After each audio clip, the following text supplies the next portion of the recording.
Se reabre esta audiencia pública sobre excepciones preliminares y eventuales fondos, reparaciones y costas en el caso Terrones Silva y otros versus Perú. Corresponde ahora que los representantes de las presuntas víctimas y que la representación del Estado expongan sus alegatos finales orales. Asimismo, que la representación de la Comisión Interamericana exponga sus observaciones finales. Daré ahora la palabra a los representantes de las presuntas víctimas para que presenten sus alegatos finales orales. Solicito que indiquen a la Corte el nombre de la persona que hará uso de la palabra. Por favor. Muchas gracias, señor presidente. Muy buenos días. Señora magistrada y magistrados de la Corte Interamericana de Derechos Humanos, vamos a hacer el uso de la palabra en el orden siguiente. En primer lugar, el de la palabra Cristian Guaylinos Camacuari, iniciará los alegatos y luego mi colega, Dani Acos, continuará con los mismos para finalmente yo retomar la palabra y cerrar nuestra participación. Este conjunto de casos se denomina desapariciones forzadas en el Perú, nombre que le dio a la Comisión Interamericana de Derechos Humanos al someterlos a la jurisdicción de este honorable tribunal. Y es que los mismos tratan sobre las desapariciones forzadas de las cuales fueron víctimas Wilfredo Terrones Silva, Teresa Díaz Aparicio, Santiago Antezana Cueto, Néstor Rojas Medina y Cori Tenicela Tello. Desapariciones que tuvieron lugar en un contexto de carácter sistemático y generalizado durante la época de conflicto armado interno que vivió el Perú durante el periodo de 1980 al 2000 y cuyos argumentos de hecho y de derecho presentados por la Comisión son compartidos por esta representación. En principio, con respecto a las tres excepciones interpuestas por el Estado peruano, nos remitimos a la comunicación presentada a la Corte en su oportunidad, reservándonos el derecho de formular argumentos adicionales en los alegatos finales escritos. En lo concerniente al contexto, durante el conflicto armado interno, la práctica de desapariciones forzadas adquirió niveles alarmantes cuando, a partir de 1983, se encargó a las Fuerzas Armadas la tarea de controlar el orden interno y combatir el terrorismo en el departamento de Ayacucho. Dicha situación en aquel entonces colocó al Perú en el primer lugar en el mundo entre los países en los que se llevaron a cabo desapariciones forzadas de personas. Así, el modus operandi de la desaparición forzada supuso un conjunto de actos o etapas llevadas a cabo por distintos grupos de personas. En muchos casos, luego de la detención ocurría la eliminación física de la víctima, el ocultamiento de los restos y la negación de su paradero. Posteriormente, tras el autogolpe de Estado del entonces presidente Alberto Fujimori, el 5 de abril de 1992, este puso una práctica de estrategia integral, extendiendo las operaciones subversivas a ciertos espacios en los que hasta entonces había restricciones, las cárceles y las universidades, que fueron dos de los espacios prioritarios considerados por las Fuerzas Armadas como reductos subversivos. La Corte Interamericana ha reconocido como hechos probados en su propia jurisprudencia que entre los años 1989 y 1993 la desaparición de personas era una práctica sistemática y generalizada en Perú implementada por el Estado como mecanismo de lucha antisubversiva.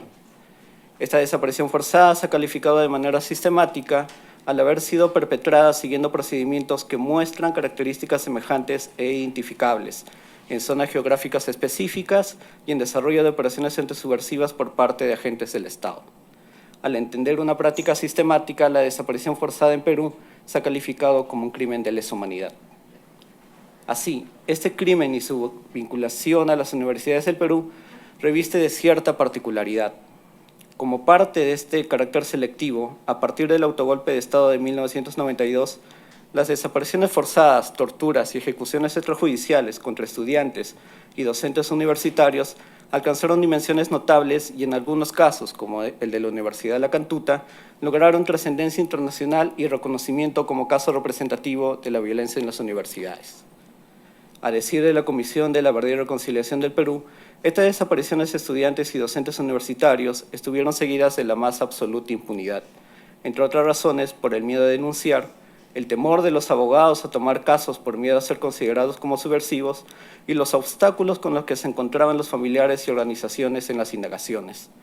En este sentido, la indagación y participación en procesos de desaparición forzada se volvió un factor de riesgo para las personas involucradas. Constituyen ejemplos de dicha violencia las amenazas y atentados contra el abogado Augusto Zúñiga Paz en 1991, quien entonces representaba a los familiares del estudiante desaparecido Ernesto Castillo Páez, caso con sentencia de la Corte Interamericana, o el caso del profesor Ángel Escobar, detenido por el Ejército en 1989 y posteriormente desaparecido por su labor de activista de derechos humanos. En cuanto a los familiares, se les ha ligado a los grupos subversivos en algunos casos y en otros los funcionarios públicos les negaron asistencia en la investigación.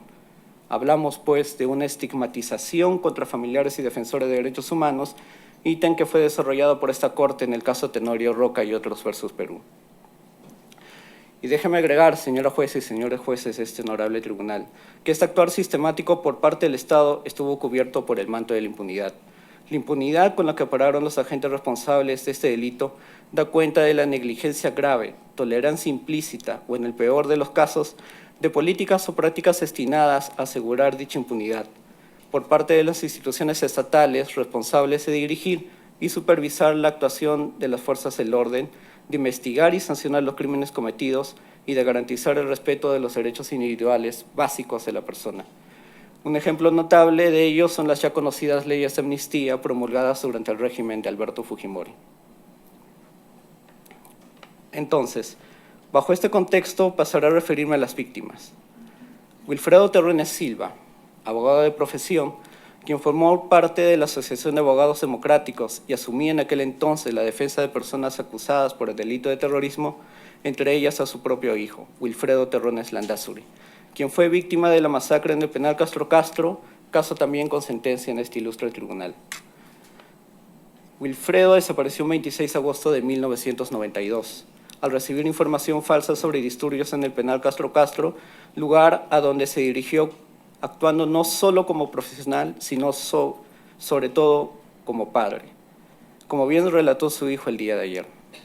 El Estado, lejos de indagar sobre su paradero y las circunstancias de su desaparición, alegó en su momento que Wilfredo pudo haber pasado a la clandestinidad. Ahora, en el marco de la recientemente aperturada investigación preliminar, se consideran indicios razonables que su desaparición puede estar ligada al entonces constante actuar del denominado Grupo Colina, destacamento militar creado en el gobierno de Fujimori. Díaz Aparicio, quien fuera docente de la Facultad de Ciencias Sociales de la Universidad Nacional Mayor de San Marcos. Desapareció un 19 de agosto de 1992, cuando acudía a dicho claustro universitario. En declaraciones de su hermano Federico Díaz Aparicio, la única vez que Teresa se había ausentado sin dar noticias fue tras su primera detención en 1989, debido a que fue a visitar a un alumno que se encontraba en el hospital por una herida de bala, visita que fue realizada por orden de las autoridades universitarias y en calidad de trabajadora social. Pese a la investigación realizada por su desaparición, hasta la fecha se desconoce su paradero final o la ubicación de sus restos. Aunado a ello, Federico, su último familiar cercano y quien actuó ante el sistema interamericano, falleció hace pocos años en una situación de gran soledad. Él era el único familiar sobreviviente, ya que sus padres, su otro hermano y demás familiares fallecieron todos por el transcurrir de los años, todos sin conocer la verdad ni encontrar justicia. Santiago Antezana Cueto, quien fue visto con vida por última vez el 14 de mayo de 1984, fecha desde la cual se desconoce su paradero. El caso de Santiago es el único de los 5 casos que logró ser judicializado y obtener una sentencia condenatoria. No obstante, a la fecha, el condenado José Antonio Esquivel Mora se encuentra prófugo de la justicia y no se ha logrado recuperar los restos de Santiago. Al respecto, mi colega andará con mayores detalles en su oportunidad. Néstor Rojas Medina, quien fuera estudiante de locución radial y se desempeñaba como practicante en la empresa de radiodifusión RBC en la ciudad de Lima, tenía solo 20 años de edad cuando se produjo su desaparición. El caso de Néstor resalta la particularidad de que tanto él como su familia son el más claro ejemplo de la tesis de la Comisión de la Verdad y Reconciliación del Perú, al señalar que la población civil estaba entre 2 fuegos, tanto por los grupos subversivos como por los agentes del Estado. Y es que luego de la incursión de los terroristas de Sendero Luminoso, el 9 de noviembre de 1990, incendian la casa de su madre, doña Marcelina Medina, quien testificó el día de ayer, obligando a la migración a la capital del país en precarias condiciones económicas. Ante ello, y las consecuentes necesidades de alimento, abrigo, educación y salud, Néstor decidió regresar a Tocacha para recuperar lo perdido y cobrar unos ahorros que su madre había tramitado, circunstancias en las cuales fue detenida el 26 de enero de 1991 y nunca más se supo de él. Como mencionó la señora Marcelina Medina el día de ayer, a pesar de todas las acciones emprendidas ante diversas autoridades, a la fecha se desconoce la verdad de los hechos y no se ha sancionado a los culpables, y mucho menos se ha buscado, ubicado, identificado y entregado los restos de Néstor a sus familiares. Con relación a la recientemente aperturada investigación fiscal por la desaparición de la mencionada víctima, esta representación desea observar el hecho de que, a razón de las respuestas esgrimidas por la señora Marcelita del Rosario Gutiérrez Vallejos, fiscal provincial de Lima, el caso de Néstor se encuentra en investigación en la primera Fiscalía Provincial Penal de Adecuación y Liquidación de Tocacha. Esto último llama la atención de los familiares de la víctima como de esta representación, toda vez que fue el propio Estado peruano quien informó en su oportunidad de la resolución de la coordinación de la Fiscalía Superior Penal Nacional y Fiscalías Penales Supraprovinciales, de fecha 10 de octubre de 2016, la cual dispuso la apertura de investigación por los delitos cometidos en contra de Néstor y no se mencionó a la Fiscalía de Tocacha. Más aún, dada la respuesta de la mencionada fiscal en su affidavit con respecto al presente caso, al señalar literalmente a casi todas las preguntas, y cito, dicho caso se encuentra en investigación en la primera Fiscalía Provincial Penal de Adecuación y Liquidación de Tocache. Respetuosamente solicitamos a la Corte que considere por no respondidas las preguntas 4 al 11 formuladas por esta representación y desestime su testimonio en el presente caso, dado que, lejos de brindar alcances sobre las interrogantes señaladas, no señala mayor información al respecto y dada la forma de la respuesta, ciertamente constituye una falta de respeto no solo a los familiares de la víctima, sino a la investidura de este tribunal. Marcelina Medina Negrón, madre de la víctima, ha mantenido una actitud de lucha constante para conocer el paradero de su hijo y también obtener la sanción de los responsables de su desaparición. Sin embargo, hasta la fecha se desconoce el paradero de la víctima, manteniendo así en sus familiares sentimientos de profunda tristeza, impotencia y desesperación. Cori Tenicela Tello, estudiante de la Universidad Nacional del Centro, desapareció el 2 de octubre de 1992 en la ciudad de Huancayo. Sus familiares emprendieron su búsqueda y acudieron a diversas instancias sin tener información sobre su paradero. Su madre, Amadea Tello, y hermana, Norma Tenicela, interpusieron una denuncia el 14 de octubre de 1992 ante la Fiscalía Provincial de Junín y el 26 de octubre de 1992 interpusieron recurso de habeas corpus ante el Juzgado Penal de Turno de Huancayo. Producto de los efectos de las leyes de amnistía, no es hasta el año 2003 que recién se apertura una investigación fiscal por la Cuarta Fiscalía Provincial Penal de Huancayo. Y el 5 de marzo de 2010, la Tercera Fiscalía Penal de Huancayo formula denuncia penal contra los responsables por el delito de secuestro agravado. En la actualidad, la Primera Fiscalía Superior Penal Nacional está a cargo de formular acusación contra los perpetradores. Hasta el momento, el proceso no cuenta con dicha acusación fiscal. Se trata de un proceso complejo por la pluralidad de víctimas entre estudiantes y profesores universitarios, desaparecidos y asesinados en la misma época que la víctima, así como una pluralidad de militares procesados, situación que dificulta y ciertamente dilata aún más el proceso. Si bien existe un proceso en curso, a la fecha el Estado no cumple con su deber de brindar información sobre la ubicación de los restos de la víctima, generando un mayor dolor y sufrimiento a los familiares.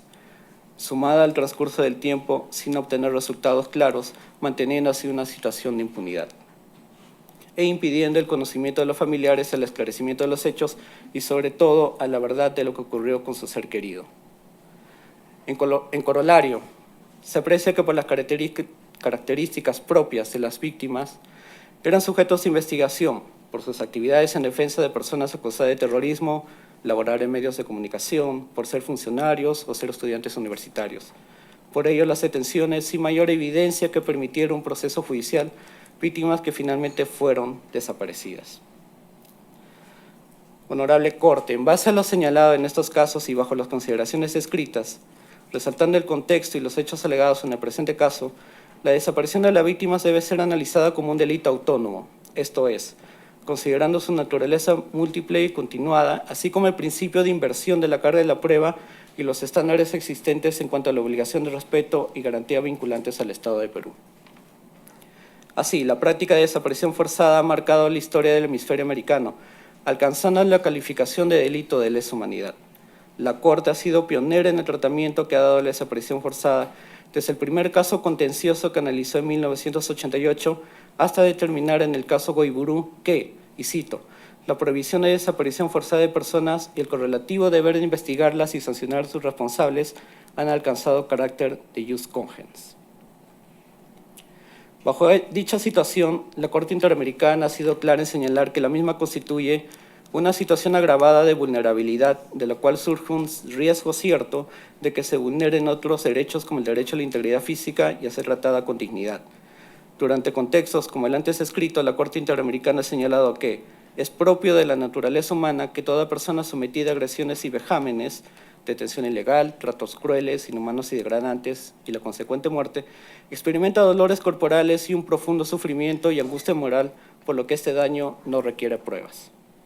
Así, las posibles circunstancias de la detención de las víctimas antes mencionadas, así como la incertidumbre sobre su situación en un contexto públicamente conocido de detenciones y desapariciones forzadas, permiten concluir razonablemente que padecieron miedo, angustia, vulneración e indefensión al momento en que se produjeron los hechos, ellos sin contar el dolor que produce a sus familias por la incertidumbre de su paradero. Este año, 2018, se cumplen 40 años de la Declaración Americana de los Derechos y Deberes del Hombre. Resulta paradójico saber que casi paralelamente a la vigencia de este importante tratado internacional, muchos peruanos y peruanas siguen hasta hoy buscando verdad, exigiendo justicia y reclamando saber el paradero de sus familiares. A una sola consigna, hasta encontrarlos. Hasta encontrarlos. Cedo la palabra a mi colega.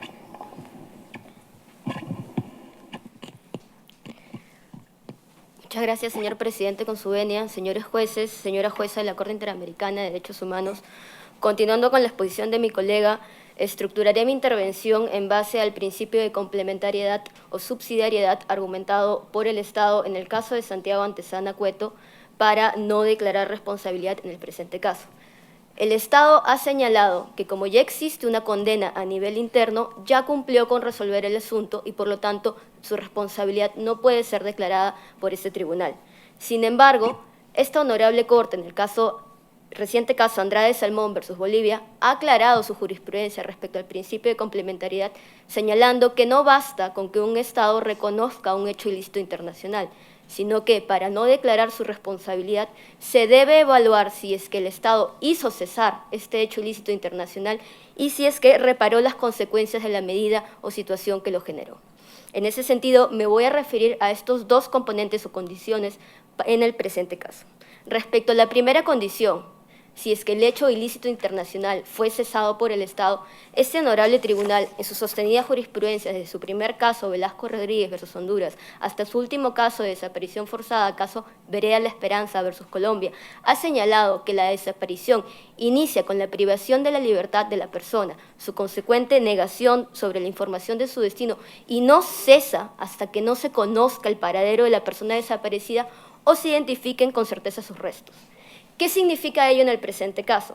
Esto significa que el Estado, al no haber ejecutado acciones de búsqueda, identificación y restitución de los restos de las personas desaparecidas, la ilícito internacional por el cual se encuentra sentado frente a ustedes el día de hoy no ha cesado y, por lo tanto, la Corte está habilitada para declarar la responsabilidad internacional estatal.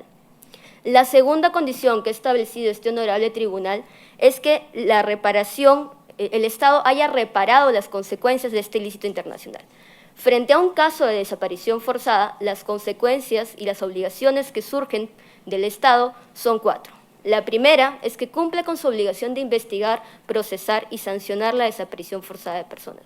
La segunda es que cumple con buscar, recuperar, identificar y restituir los restos de las personas desaparecidas. La tercera es que cumple con garantizar el derecho a la verdad de los familiares de las víctimas. Y la cuarta es otorgar una reparación adecuada, bajo los estándares internacionales del sistema interamericano. Contrario sensu, mientras que el Estado no cumpla a cabalidad con estas 4 condiciones, no va a haber resarcido el ilícito internacional y, por lo tanto, la Corte Interamericana puede declarar la responsabilidad estatal. Me voy a referir entonces a estas 4 obligaciones en específico. La primera de ellas, la obligación de investigar, procesar y sancionar. Este honorable tribunal ha establecido que esta obligación debe ser llevada a cabo en un plazo razonable.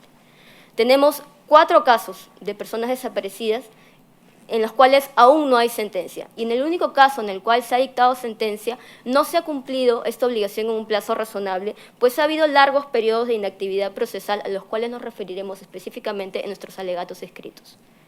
Asimismo, este honorable tribunal ha establecido que la obligación de investigar incluye la persecución, la captura y el castigo de todos los responsables.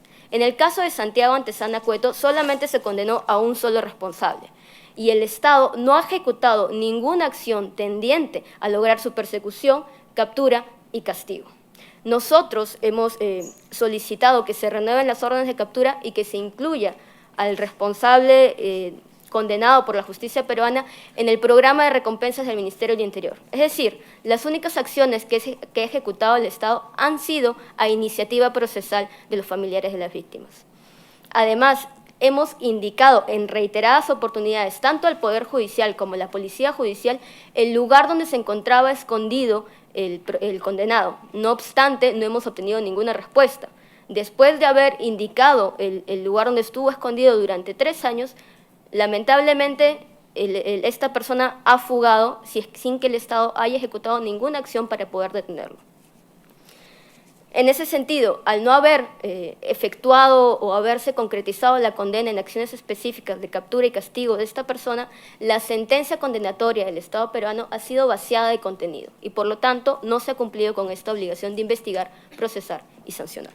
Respecto a la segunda obligación, la obligación de buscar, recuperar, identificar y restituir los restos, esta obligación tampoco se ejecutó en ninguno de los 5 casos que traemos ante ustedes el día de hoy. Si bien el día de ayer se ha mencionado que se va a incluir el caso de Santiago Antezana Cueto para que se inicien las investigaciones en junio a través de la Dirección de Búsqueda de Personas Desaparecidas, nos preocupa que esta nueva Dirección de Búsqueda cometa el mismo error que cometió el Ministerio Público, es decir, buscar personas en casos individuales. ¿Por qué? Lo que hizo el Ministerio Público fue, al buscar una persona, empezar a desenterrar los sitios de entierro y encontró varios cadáveres a quienes no sabía ni tenía información preliminar sobre quiénes podían pertenecer.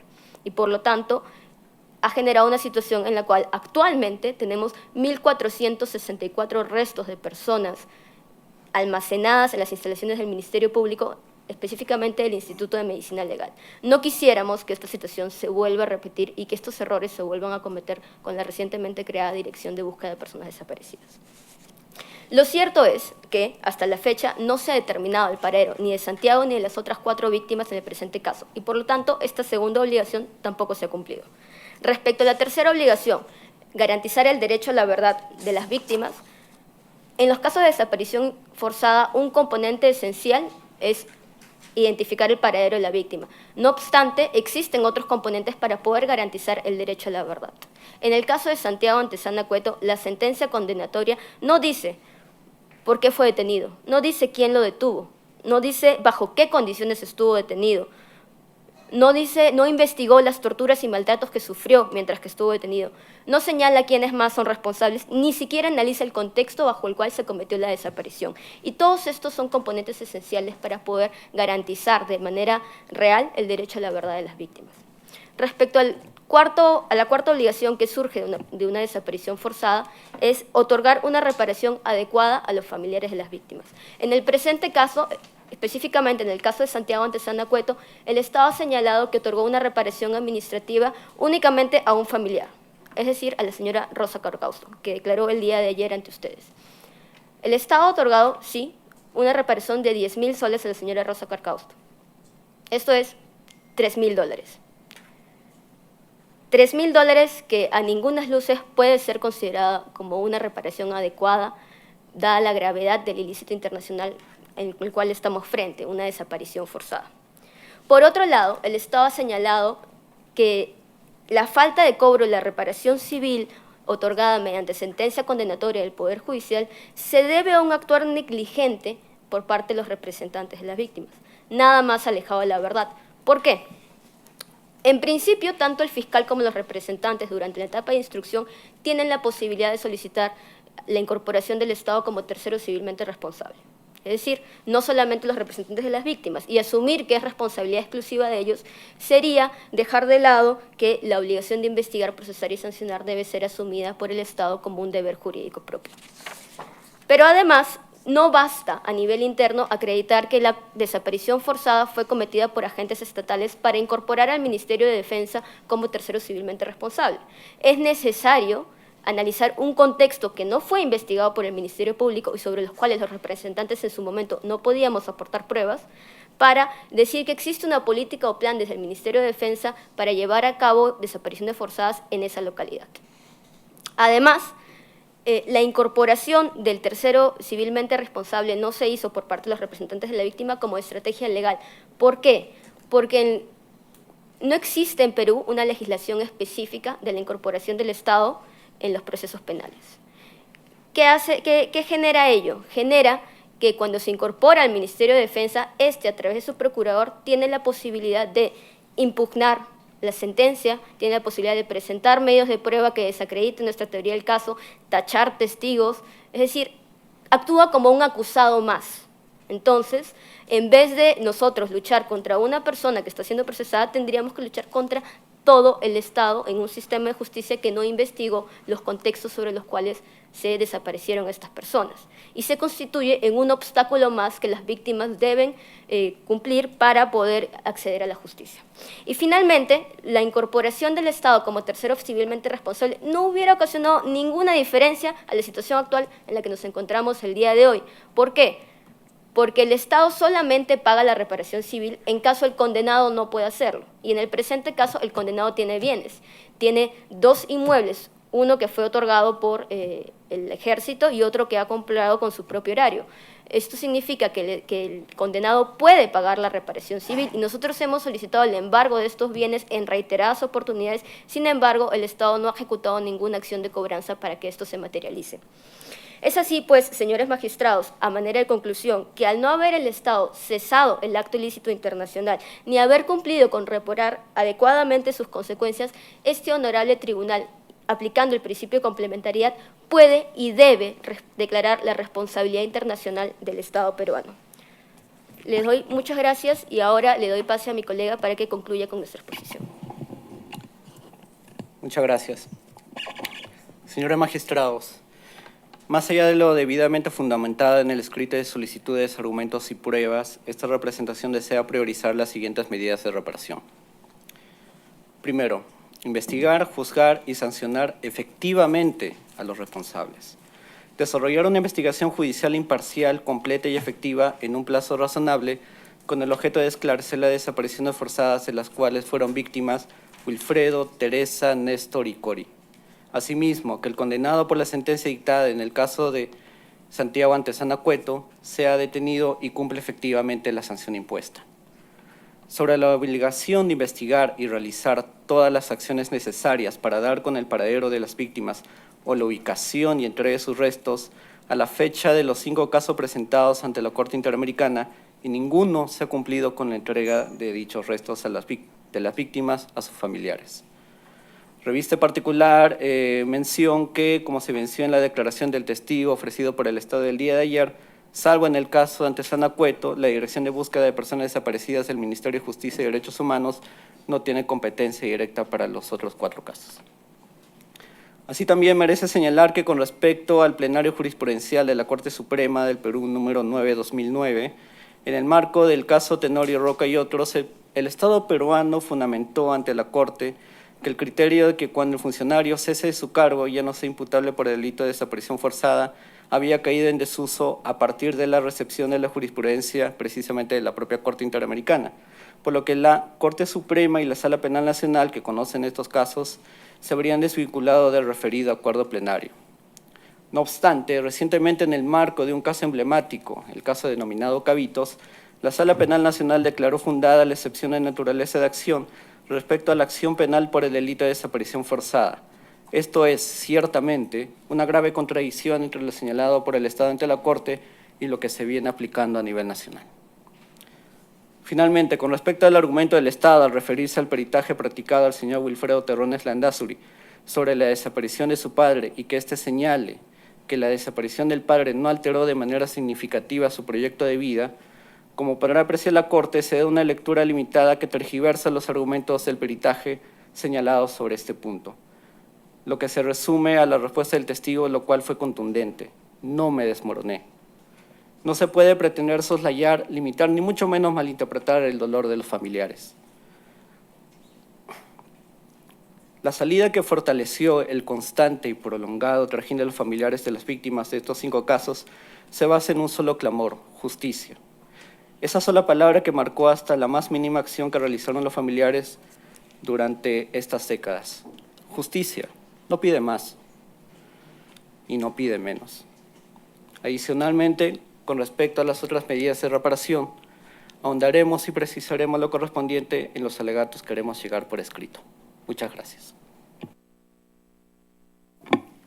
Muchas gracias a las señoras y al señor representante de las presuntas víctimas. Corresponde ahora la intervención del ilustre Estado del Perú.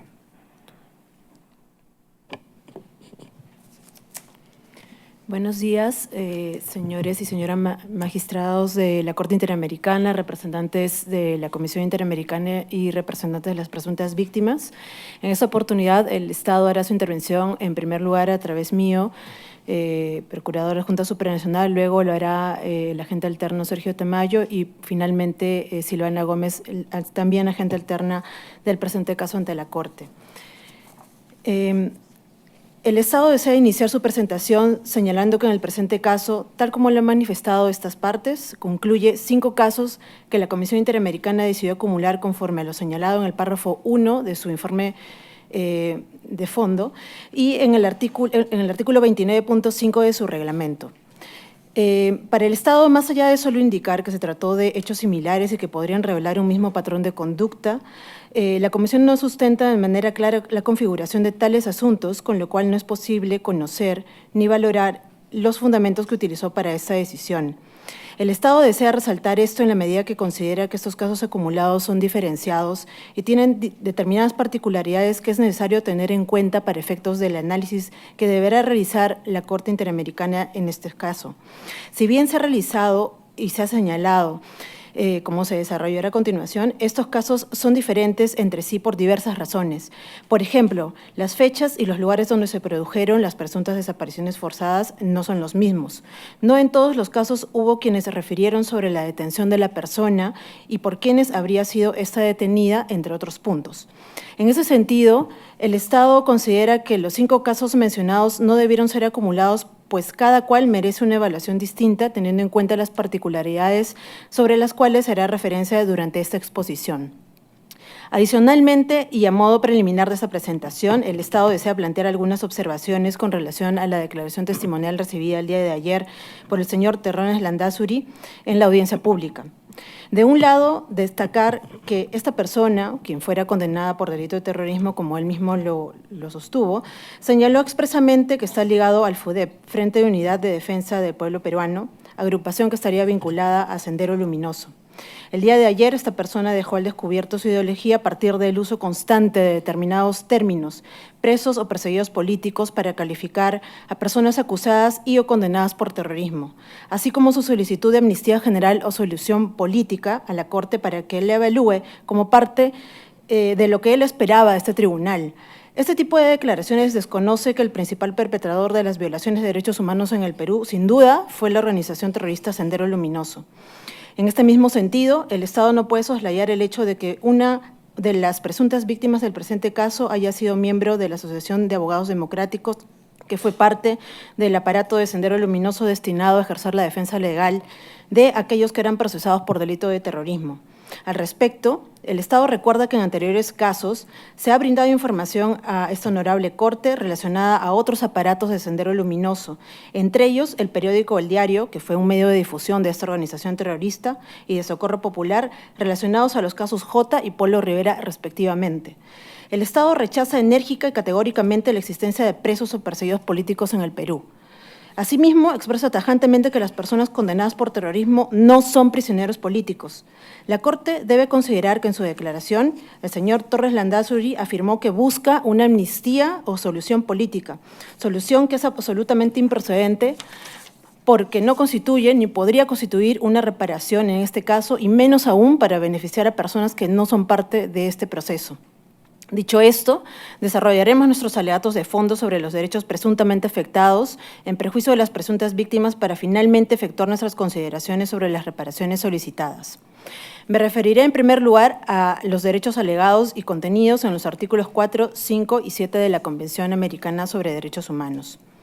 Previo al análisis de cada caso en concreto, cabe recordar que la Corte Interamericana ha sentado una posición respecto del tema de la desaparición forzada en diversas oportunidades, existiendo 3 puntos que para el Estado vale la pena destacar como un marco general al tema.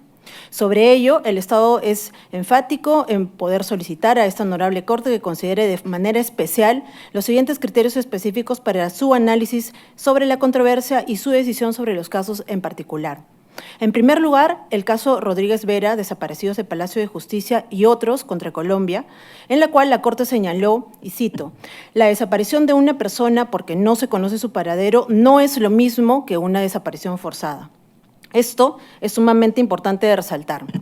En segundo lugar, sobre el peso del contexto en estos casos, la Corte ha referido en el caso Fairén Garbí y Solís Corrales contra Honduras que la sola comprobación de la práctica de desapariciones no basta, en la ausencia de toda otra prueba, aún circunstancial e indirecta, para demostrar que una persona cuyo paradero se desconoce fue víctima de ella.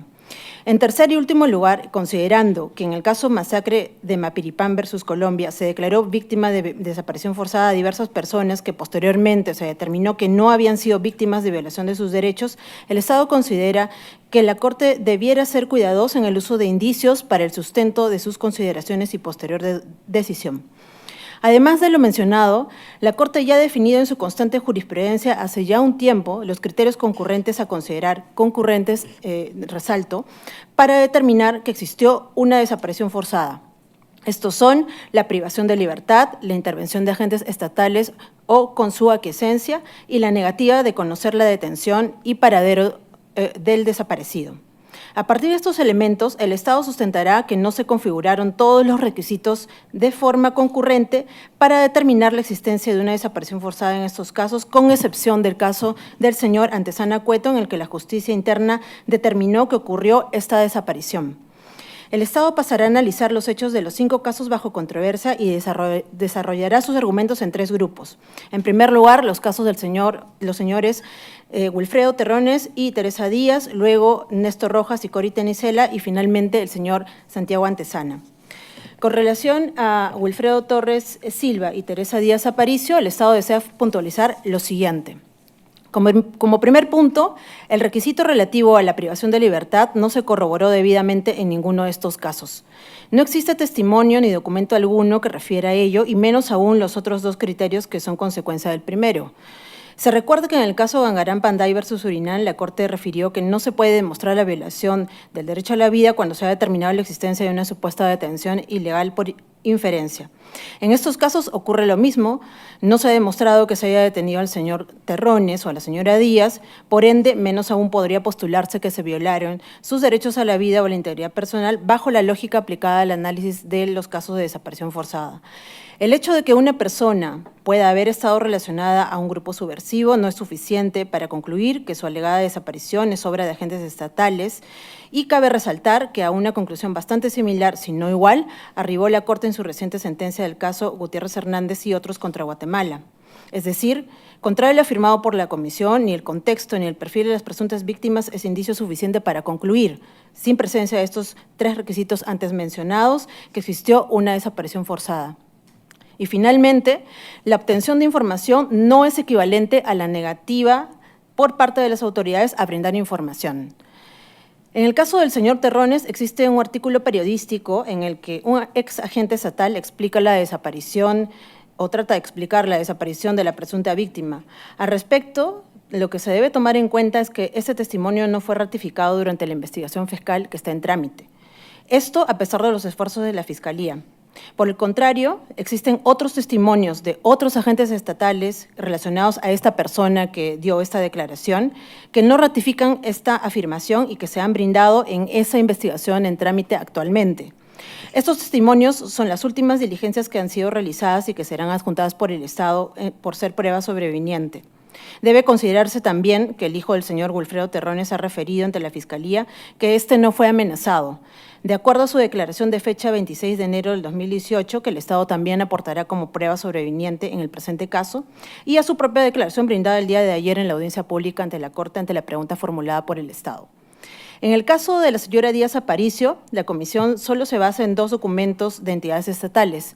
El primero, lo señalado por el Ministerio Público, el cual postuló la hipótesis, efectivamente, de que podría haber habido una desaparición forzada en el caso de la señora Díaz Aparicio, pero no reconoció en la misma resolución que de momento que reconoció en esta misma resolución que de momento carecía de indicios suficientes para el esclarecimiento de los hechos y para conducir las indagaciones en un proceso penal en el que se podría llegar a establecer la verdad de los hechos, la autoría del presunto delito y el paradero de la presunta víctima. Prueba de ello es que se archivó el caso. Además, debe tenerse en cuenta que ese indicio insuficiente para alegar la supuesta desaparición en el que haya sido detenida en 1989, teniendo en cuenta que los supuestos hechos ocurrieron 3 años después. En ese sentido, no se puede concluir que porque una fuerza o agente estatal la detuvo en una oportunidad, necesariamente cualquier detención posterior, más aún si este se produjo años después, es responsabilidad de esta misma fuerza estatal. En segundo lugar, lo señalado por el Ministerio del Interior en un oficio del año 2013, en este solo se hace referencia que la desaparición se produjo en un contexto en particular. Al respecto, no necesariamente se cuestiona la existencia o no de este contexto, sino el que éste sea suficiente sustento para afirmar que la desaparición en el caso concreto devino en forzada. Con relación a los señores Néstor Rojas Medina y Acorit Clodonia Tenicen Tello, sobre el señor Rojas Medina, el esclarecimiento de lo que habría ocurrido es materia de una investigación en la primera Fiscalía Provincial Penal de Tocache, la cual ha reabierto esta investigación que había sido archivada en el 2013. Y respecto de la señora Tenicela Tello, debe recordarse que actualmente existe también un proceso judicial en trámite ante el órgano jurisdiccional competente, en el cual se determinará si hubo o no una desaparición forzada. Por esto, el Estado solicita a la Corte que, en virtud del principio de complementariedad, le dé la oportunidad al Estado para que pueda pronunciarse al respecto. Finalmente, con relación al señor Santiago Antezana, existe efectivamente, como lo ha reconocido también la otra parte, una sentencia firme en sede interna emitida por la Sala Penal Nacional en diciembre del 2013 y que fuera confirmada por la Corte Suprema de Justicia, en la que se estableció que se produjo la detención, el traslado e ingreso a la base militar de Acobamba del señor Antezana Cueto y se produjo su desaparición forzada, entre otros asuntos. Para un mayor detalle acerca de lo que la Sala Penal pudo determinar, evaluar, en relación al caso en concreto, está la sentencia en su integridad como parte de los documentos que fueron aportados ante la Honorable Corte. Con lo cual, tal como se señaló en el escrito de contestación, el Estado se remite a esos hechos probados y contenidos en esta sentencia.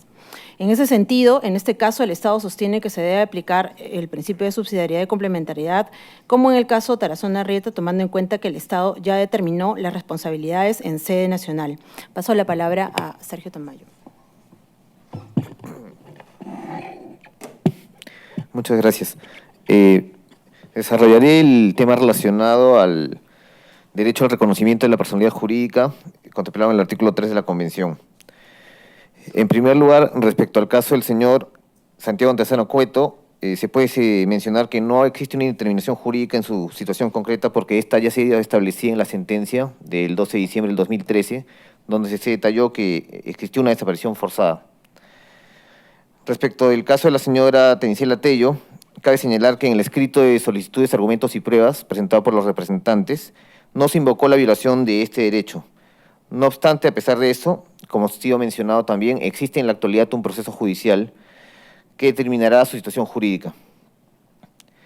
Respecto al caso del señor Rojas Medina, debemos precisar que, en virtud de la Ley 28413, el Estado, a través de la Defensoría del Pueblo, brindó a sus familiares el día 6 de septiembre de 2006 una constancia de ausencia por desaparición forzada, justamente con el fin de evitar la indeterminación jurídica en su caso en particular. Y finalmente, respecto a los casos de los señores Terrones y de la señora Díaz, como ha sido expuesto ampliamente, no se cumplen los requisitos establecidos por la jurisprudencia de la Corte Interamericana y por ende no se puede considerar la existencia de la violación al derecho de la personería jurídica. Ahora pasaré a exponer los puntos relacionados a los derechos, a las garantías judiciales y a la protección judicial contemplados en los artículos 8 y 25 de la Convención. En primer lugar, específicamente sobre el tema de las leyes de amnistía. El Estado destaca que en el párrafo 201 del informe de fondo de la Comisión, esta formulaba una afirmación generalizada sobre los 5 casos expuestos sin distinción alguna, asumiendo erradamente que en todos estos casos existió una afectación en el desarrollo de las investigaciones a causa de la aplicación de leyes de amnistía cuando ello no fue así.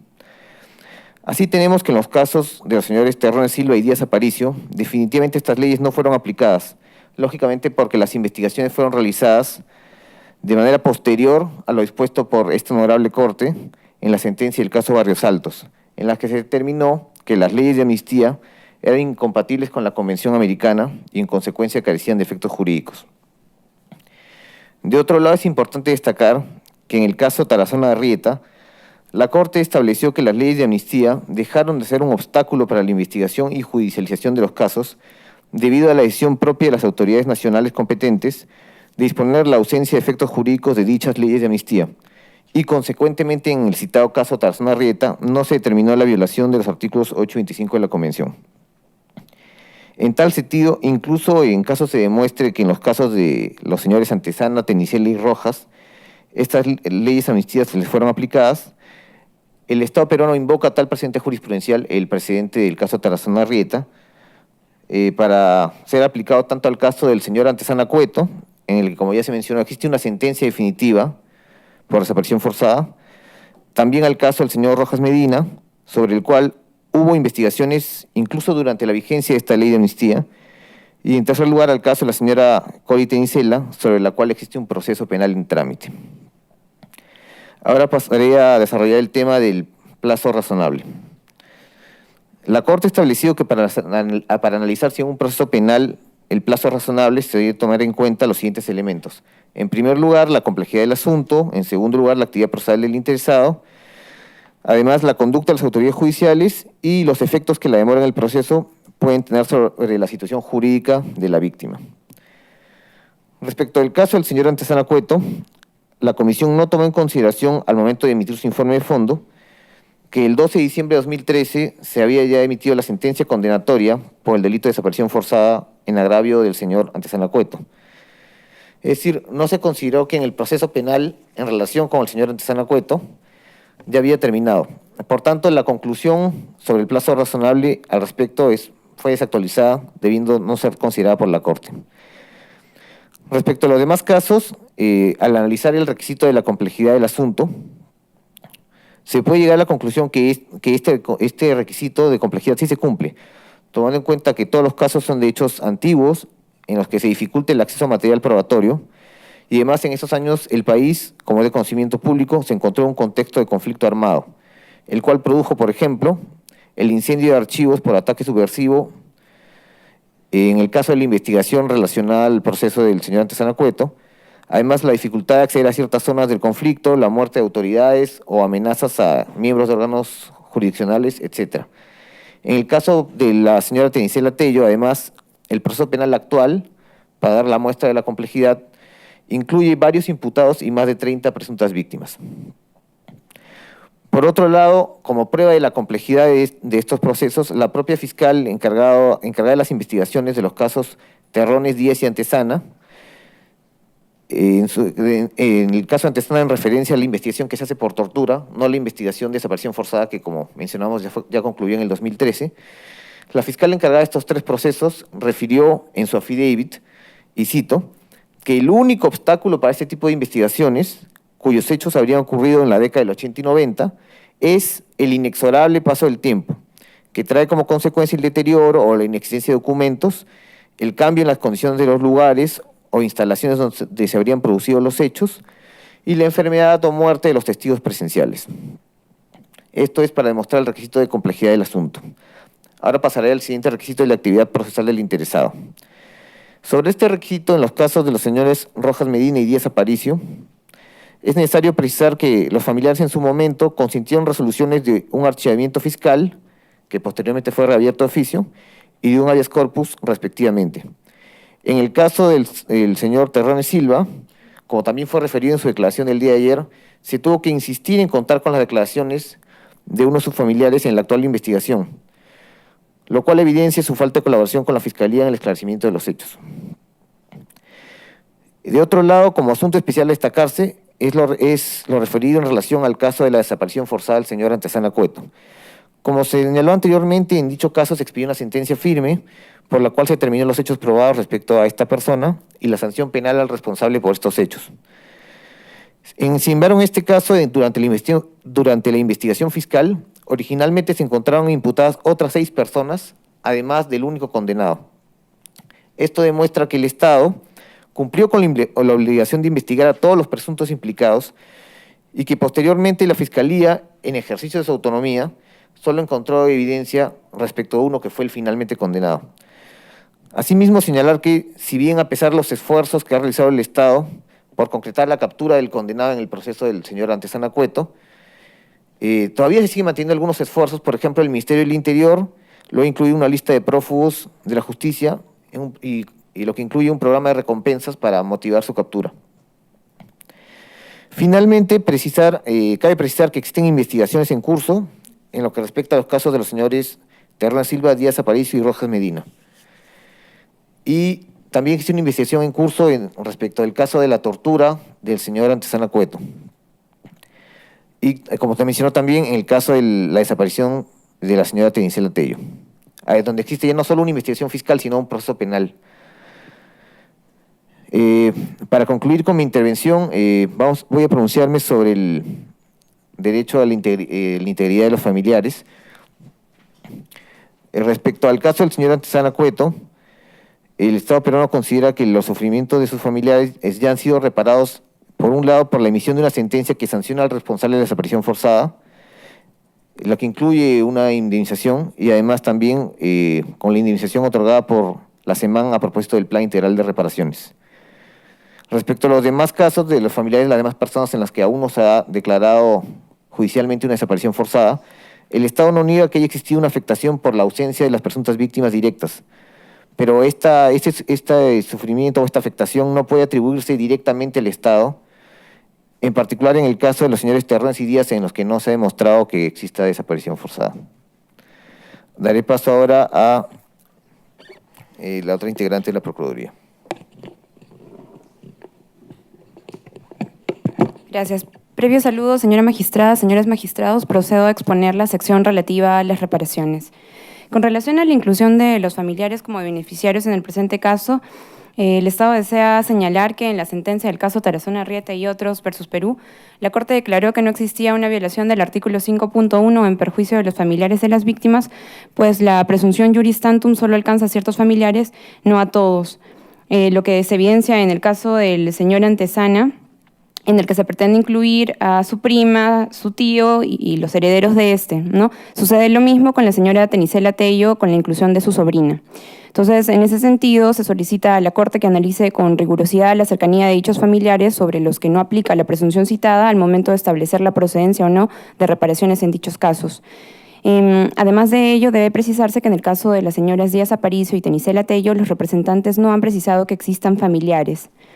Con relación a las indemnizaciones, los representantes solicitan indemnización por daño emergente para el caso de 4 de las presuntas víctimas, excluyendo a la señora Tenisela Tello, razón por la cual se entiende que en su caso se renuncia a dicha indemnización, debiendo la Corte no disponer pago por este concepto por no haber sido solicitado en el momento procesal oportuno, como lo ha resuelto en otros casos.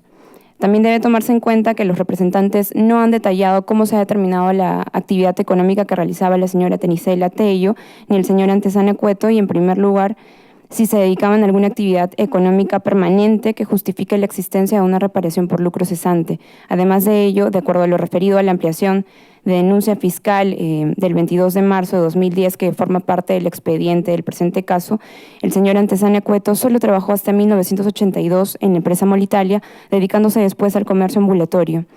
Respecto al pago por daño moral, se ha solicitado solo en el caso de los señores Terrones Silva, Antezana Cueto y Rojas Medina.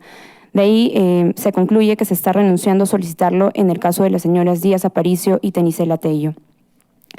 Cabe recordar que en el caso del señor Antezana Cueto hubo una fijación de pago de reparación civil a nivel interno por el monto de 150.000 soles, que esta reparación comprende el daño emergente, el lucro cesante y el daño moral.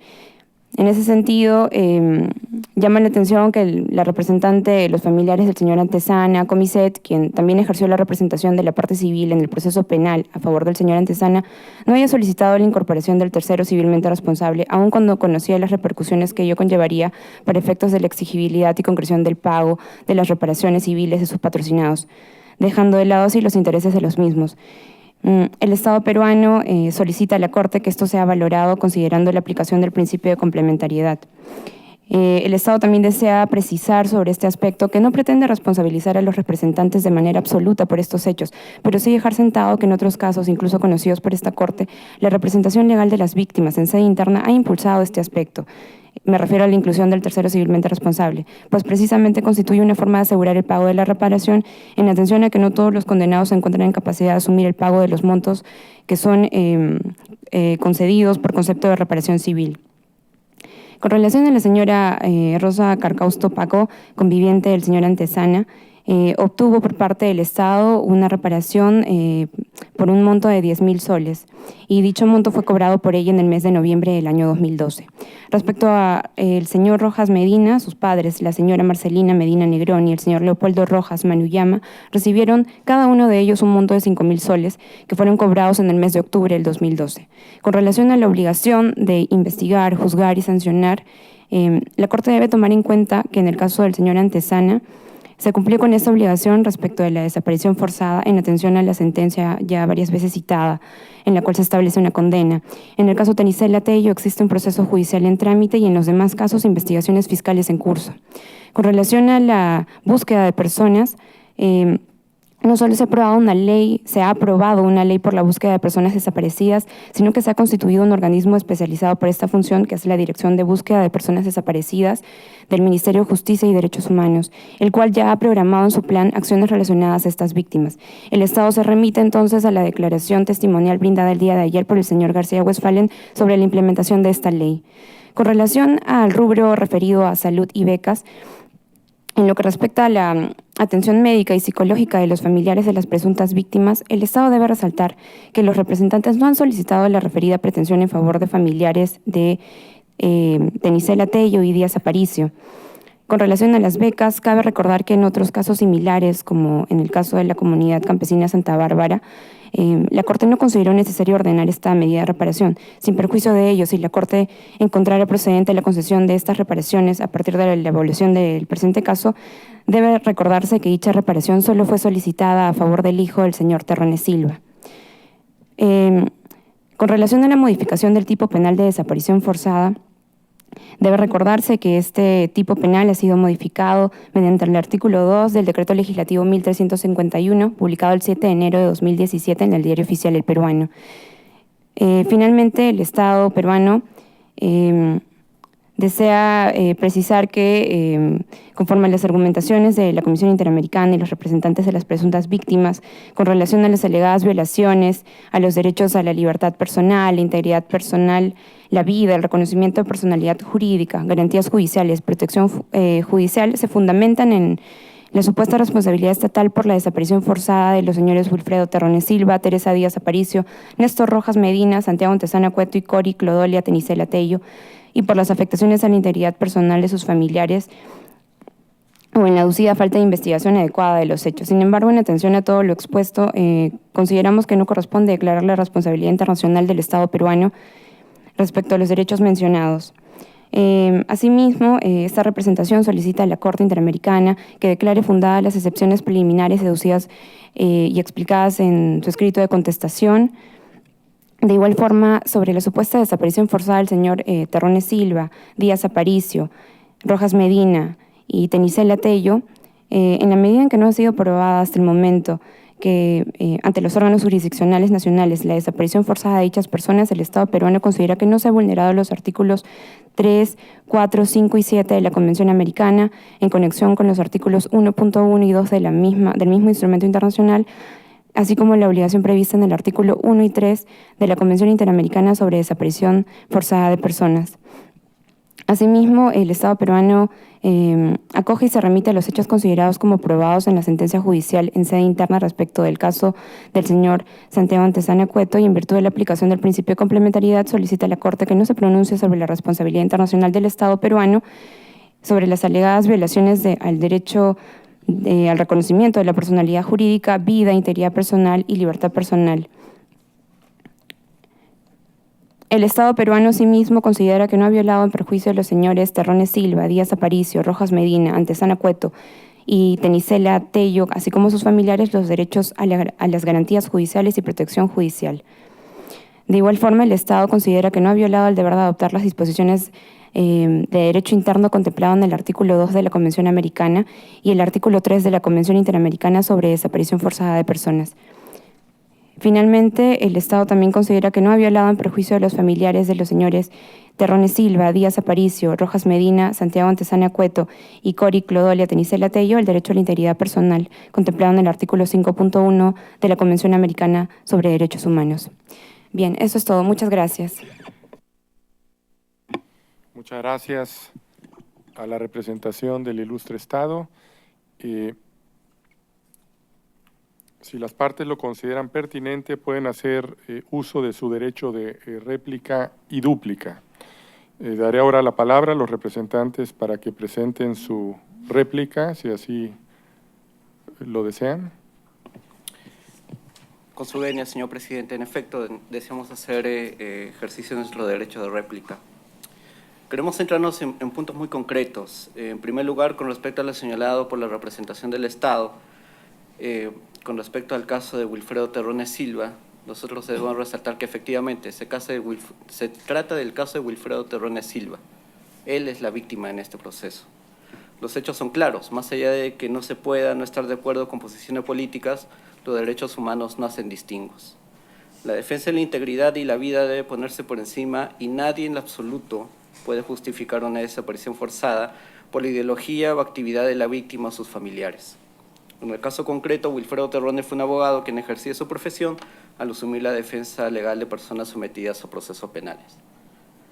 En segundo lugar, ante lo esgrimido por el Estado al señalar que no se corroboró la detención de Néstor, Wilfredo y Teresa, debemos señalar que ello precisamente se debe a la incipiente o nula investigación fiscal en los hechos de estos casos. No se puede poner la cara de la prueba a las víctimas o a sus familiares, considerando sobre todo el contexto que ha sido debidamente desarrollado tanto en el escrito autónomo como durante esta audiencia. Por otro lado, con relación a las leyes de amnistía, no se puede argumentar que el contar en la actualidad con investigaciones o procesos judiciales, hasta incluso una condena, no deja de lado que en aquel entonces la vigencia de esas leyes sí afectaron el derecho a la tutela jurisdiccional efectiva y al debido proceso. Hablamos de casos sucedidos hace más de 3 décadas y en base a ello el tiempo de las eventuales investigaciones supera por demás toda concepción de plazo razonable. Sí, en efecto, hay investigaciones fiscales por los casos de Néstor, Wilfredo y Teresa, pero son investigaciones, como bien conoce la Corte, que fueron aperturadas hace poco menos de un año. Cedo la palabra a mi colega.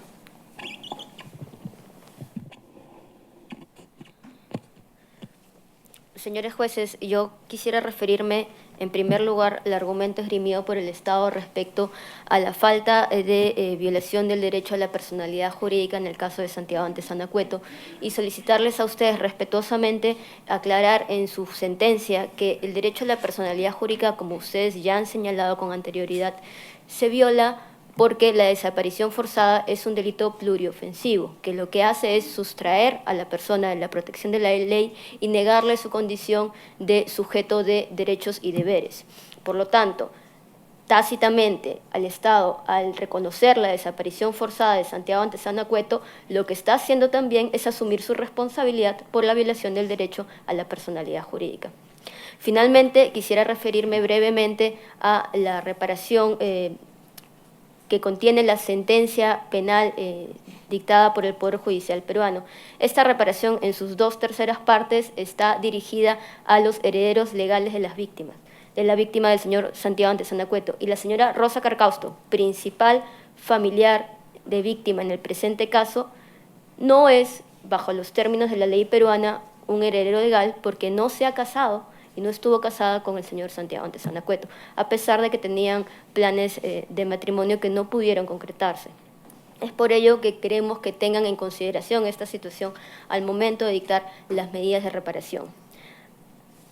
Asimismo, consideramos que, reiteramos una vez más, que esta reparación dictada por la sentencia no se ha hecho efectiva por una responsabilidad exclusiva del Estado, pues los representantes hemos venido impulsando desde el año 2013 la persecución, captura del condenado, así como las solicitudes de embargo de cuentas y de bienes del condenado. Y si es que el Estado hubiese sido incluido como tercero civilmente responsable, repito, no hubiera cambiado en nada la situación jurídica en la cual nos encontramos el día de hoy. Muchas gracias. Muchas gracias. Daré ahora la palabra a la representación del Estado para que presenten su dúplica, si así lo desean. Muchas gracias, señor juez. Comenzaré esta parte de mi intervención, o breve intervención, resaltando el tema de la declaración que escuchamos el día de ayer respecto de nuestro testigo presentado, el señor García Westphalen, con la labor que realiza esta Dirección de Búsqueda de Personas Desaparecidas y la importancia para poder tomarlo en consideración en la parte de lo que tiene que ver específicamente con las reparaciones, en específico en la búsqueda de las personas que están involucradas en el presente caso. Nosotros debemos resaltar lo afirmado por él y todos lo hemos escuchado acerca de la programación lo más cercana en cuanto al señor Antezana Cueto para el junio del presente año. No se ha descartado la posibilidad en la evaluación que se pueda realizar para que esta labor prosiga también con respecto a los demás casos, dependiendo precisamente del grado de vinculación o de coordinación que se tenga con el Ministerio Público en la medida que los otros casos se encuentran en investigación. Eso con relación a la búsqueda de los posibles restos de estas personas. En cuanto al acompañamiento psicosocial, lo que se ha referido es que esa posibilidad es factible y por ello se ha solicitado incluso de que los familiares puedan acercarse sin perjuicio de que esa dirección pueda mantener un contacto o buscar el contacto con los mismos para poder implementar este extremo de la competencia que tiene la dirección en cuanto a los familiares de estas personas, de personas desaparecidas. En cuanto a la preocupación que se expuso en relación al tema de lo que podría pasar posteriormente, haciendo una analogía de lo que sucedió en el caso del Ministerio Público, lo que podríamos decir es de que ayer también se expuso la importancia de este grado de coordinación que se realiza y que va a permanecer, entendemos, con integrantes de la sociedad civil o representantes de estas personas, para que puedan mantener una estrecha coordinación con esta dirección. Esta dirección es relativamente nueva, está empezando estas actividades, pero tenemos en cuenta y conforme a la información recibida de que esa coordinación es estrecha con ellos, con lo cual eso posibilitaría evitar posibles cuestionamientos posteriores o problemas o inconvenientes que se puedan presentar después.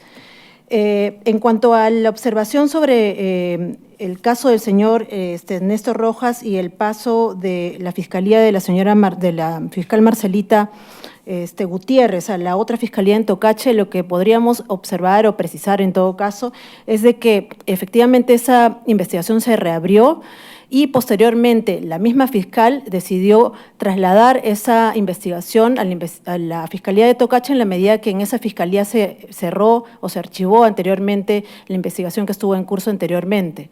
Ese traslado fue conocido posteriormente, con lo cual descartamos esta mala fe que se ha señalado por parte de la representación.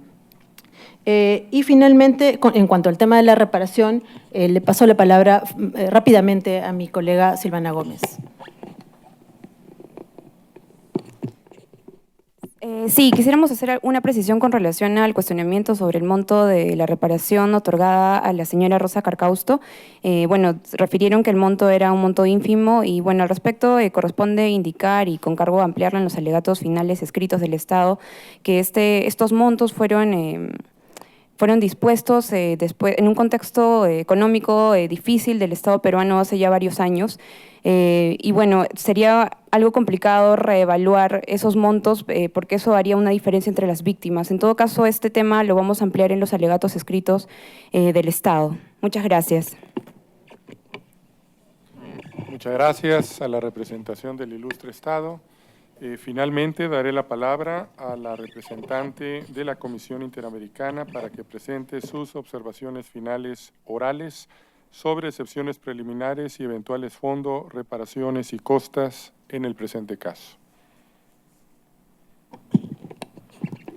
Saludo a la honorable Corte, señor presidente, señora jueza, señores jueces, representación del ilustre Estado, representación de las víctimas, a las víctimas que están presentes y al público que nos está escuchando. Me voy a referir en nombre de la Comisión Interamericana a 4 puntos específicos en estas observaciones finales. Primero, a las observaciones sobre la acumulación de los casos. En segundo lugar, a las excepciones preliminares interpuestas por el Estado. En tercer lugar, a la controversia principal sobre las desapariciones forzadas. Y al final haré algunos comentarios sobre las reparaciones. En cuanto al tema de la acumulación, solamente aclarar que efectivamente la acumulación tuvo lugar como consecuencia de la aplicación del artículo 29.5 del Reglamento de la Comisión Interamericana de Derechos Humanos por tratarse de hechos similares que podrían revelar un patrón de conducta, un mismo patrón de conducta, lo cual fue efectivamente acreditado en el informe de fondo. Solamente aclarar que la acumulación no implica que no haya una evaluación, análisis de hecho y de derecho individualizado. En el informe de fondo se hace un análisis de hecho y de derecho individualizado respecto de cada uno de los 5 casos, por lo tanto las particularidades de tiempo, lugar, circunstancias fueron debidamente valoradas en el informe de fondo.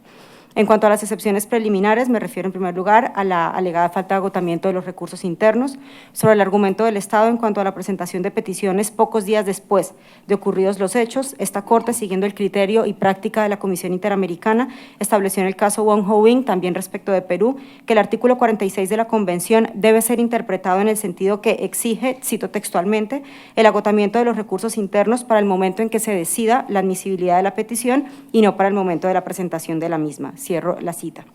Así, en todos los casos, la Comisión analizó el requisito de agotamiento de los recursos internos al momento de pronunciarse sobre la admisibilidad de las 5 peticiones, estableciendo que aplicaba la excepción de retardo injustificado, dado que al momento de ese pronunciamiento no se habían esclarecido los hechos, no había cesado la desaparición forzada y no se había impuesto sanción alguna, lo que sigue ocurriendo al día de hoy respecto de 4 de las 5 desapariciones forzadas.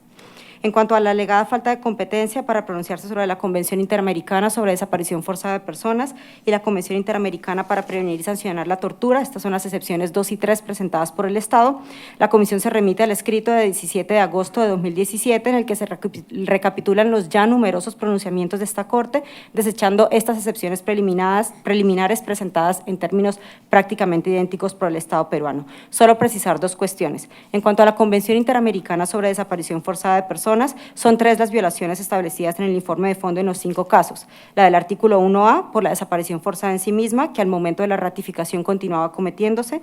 La del artículo 1B, por la violación del deber de investigar y sancionar, que también continuaba al momento de la ratificación. Y la del artículo 3º, por la falta de tipificación adecuada, que igualmente persistía al momento de la entrada en vigencia. La Comisión reconoce que el tipo penal de desaparición forzada ha sido satisfactoriamente adecuado de manera reciente en Perú, lo que no modifica la competencia de la Corte para pronunciarse sobre la responsabilidad internacional del Estado consumada por el largo tiempo en que incumplió con esta obligación.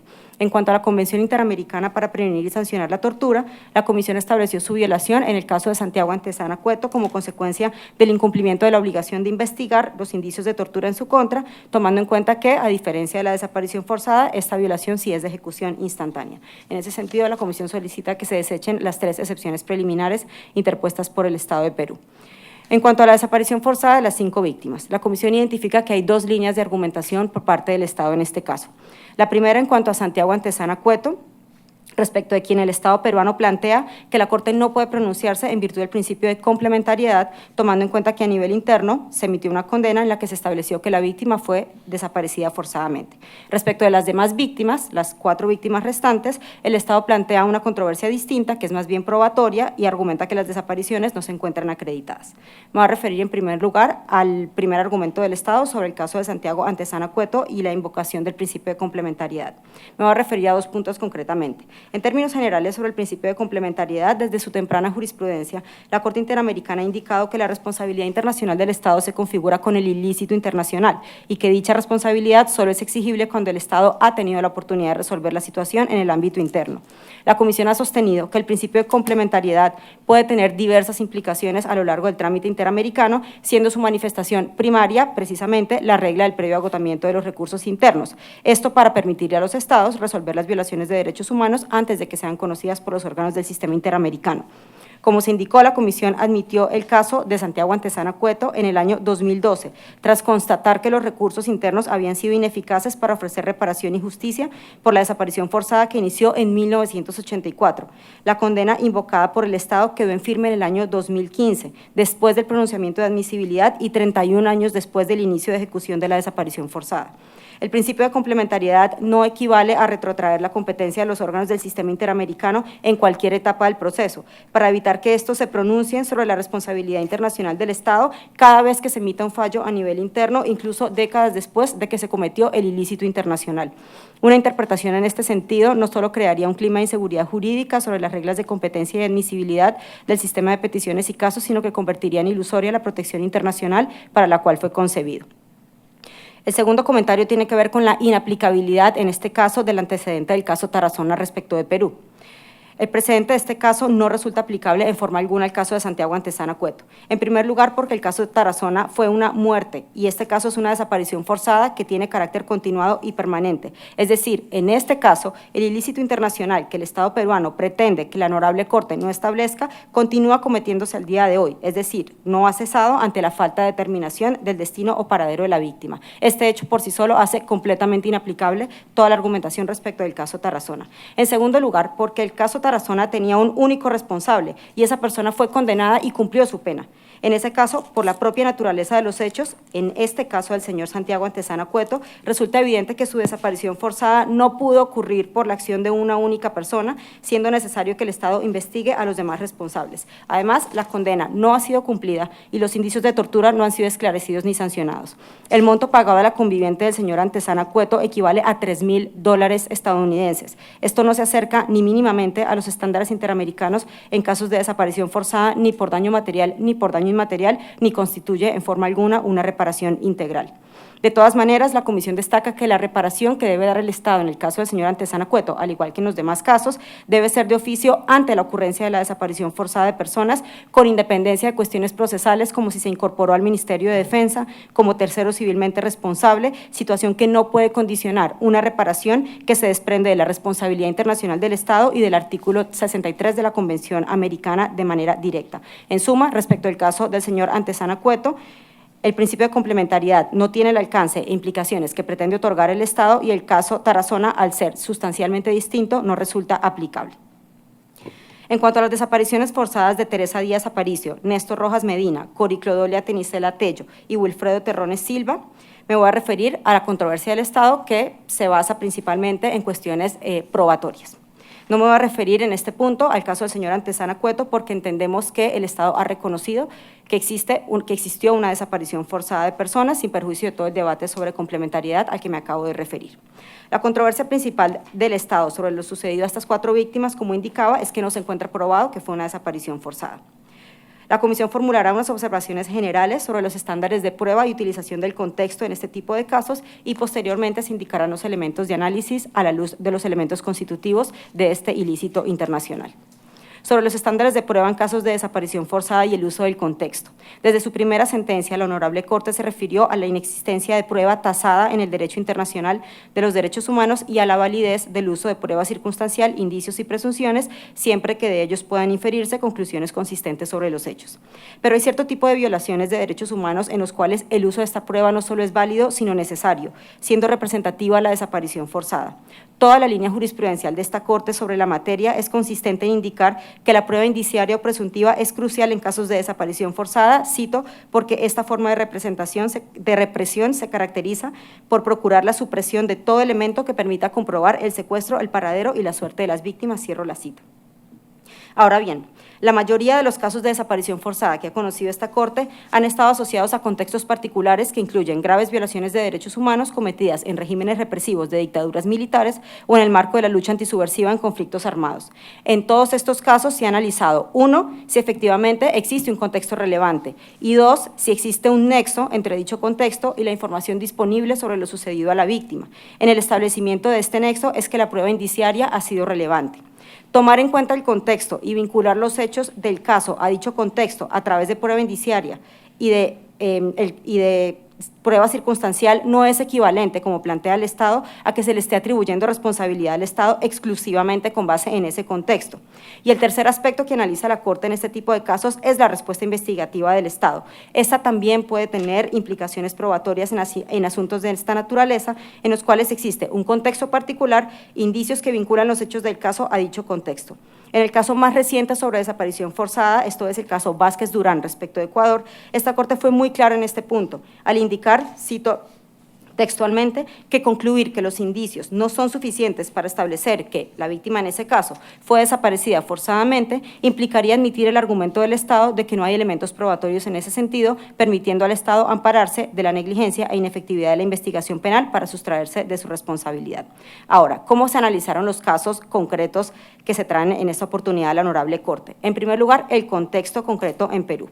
Tomando en cuenta múltiples fuentes, incluido el informe de la Comisión de la Verdad y la Reconciliación, esta Corte ha establecido que la desaparición forzada constituyó una práctica en el marco de la lucha antisubversiva en Perú que para los años concretos 1989 y 1993, en que ocurrieron estas 4 desapariciones forzadas, tuvo un carácter sistemático y el elemento de selectividad se hizo aún más explícito. Por razones de tiempo me remito en este punto a las determinaciones de contexto que realizó la Corte en las sentencias de los casos Lacantú, Tansualdo Castro, Osorio Rivera y Tenorio Roca. Solo agregar en materia de contexto en esta oportunidad que la Comisión de la Verdad y Reconciliación dedicó una sección de su informe a la situación de las universidades como blanco de la lucha antisubversiva. Se indicaron 3 momentos en ese informe, siendo el tercero descrito por la Comisión de la Verdad como, cito textual, la militarización de la vida universitaria que desde 1991 colocó a la universidad como objetivo de la lucha contrasubversiva del régimen de Alberto Fujimori. Este contexto más puntual de las universidades es relevante para los casos de Teresa Díaz Aparicio y Cori Clodolia Tenicela Tello, desaparecidas precisamente en 1992 y vinculadas a las universidades de San Marcos y de Centro respectivamente, ambas destacadas por la Comisión de la Verdad.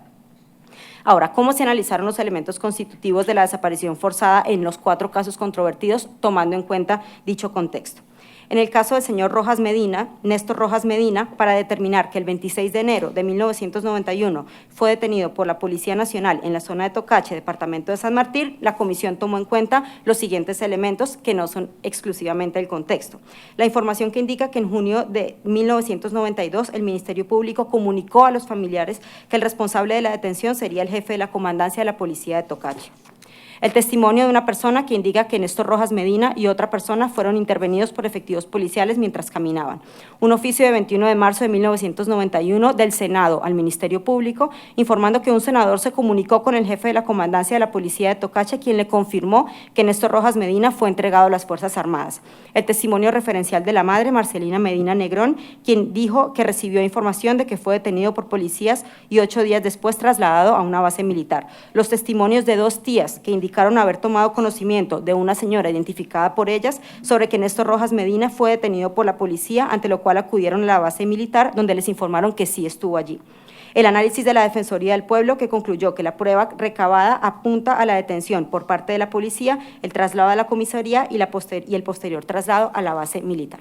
Sobre Cori Clodolia Tenicela Tello, para determinar que el 2 de octubre de 1992 fue detenida por agentes estatales en la vía pública, la comisión tomó en consideración el recurso de habeas corpus interpuesto por su madre el 26 de octubre de 1992, donde se indica que fue detenida y llevada al Departamento de Investigación Criminal. La narración de la madre sobre que el 22 de octubre del 92 fue allanado su domicilio y se le dio a entender por parte del teniente de policía que su hija estaba detenida. Estos allanamientos eran parte del modus operandi acreditado.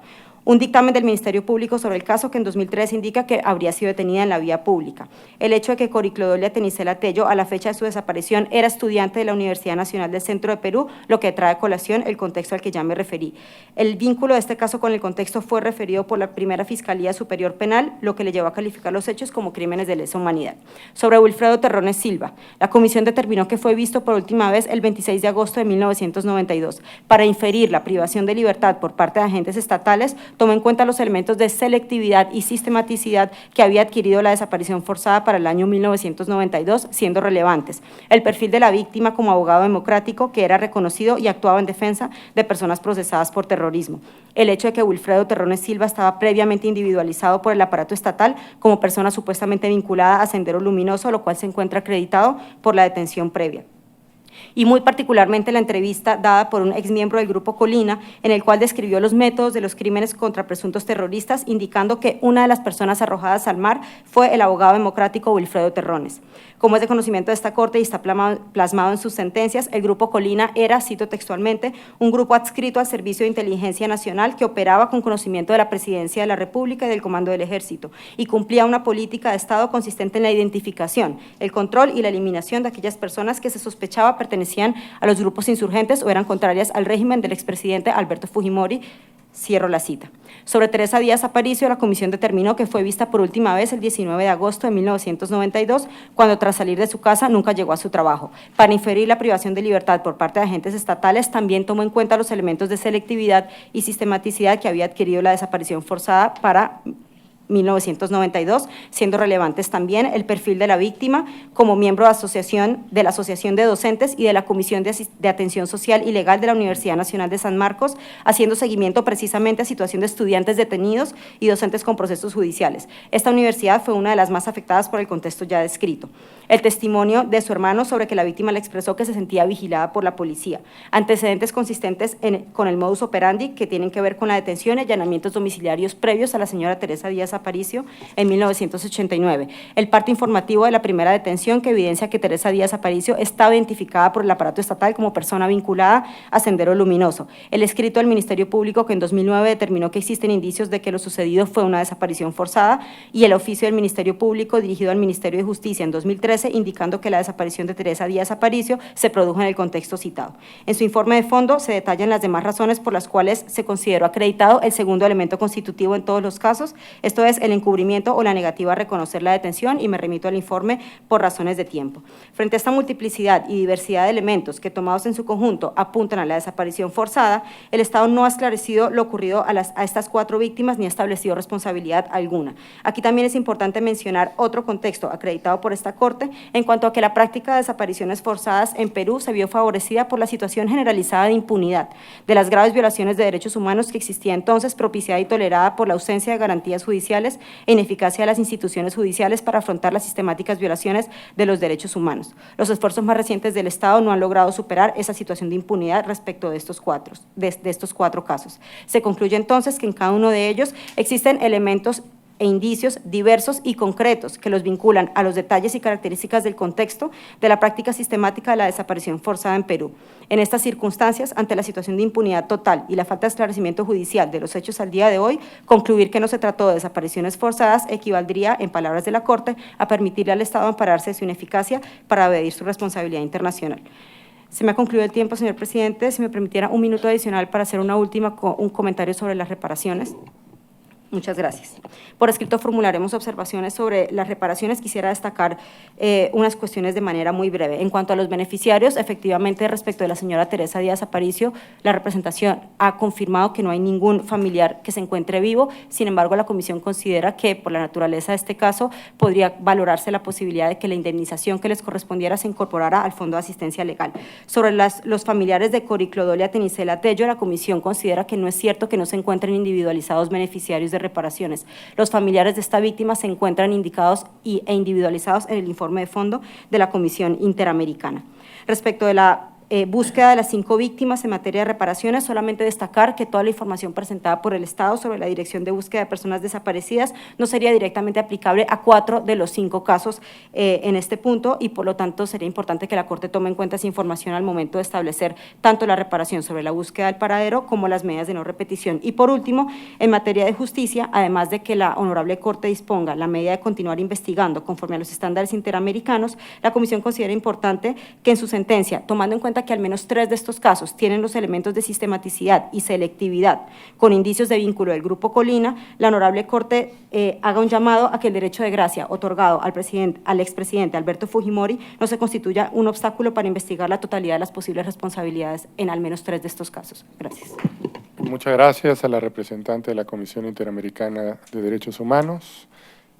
Pregunto a la señora y a los señores jueces si desean formular alguna pregunta a las partes o a la comisión. Juez Patricio Pazmiño Freire. Juez Raúl Zaffaroni, por favor. Sí, quizá no comprendí bien, pero quisiera saber si el ilustre Estado considera realmente en sentido estricto, jurídico, quiero decir, que Sendero Luminoso cometió violaciones de derechos humanos.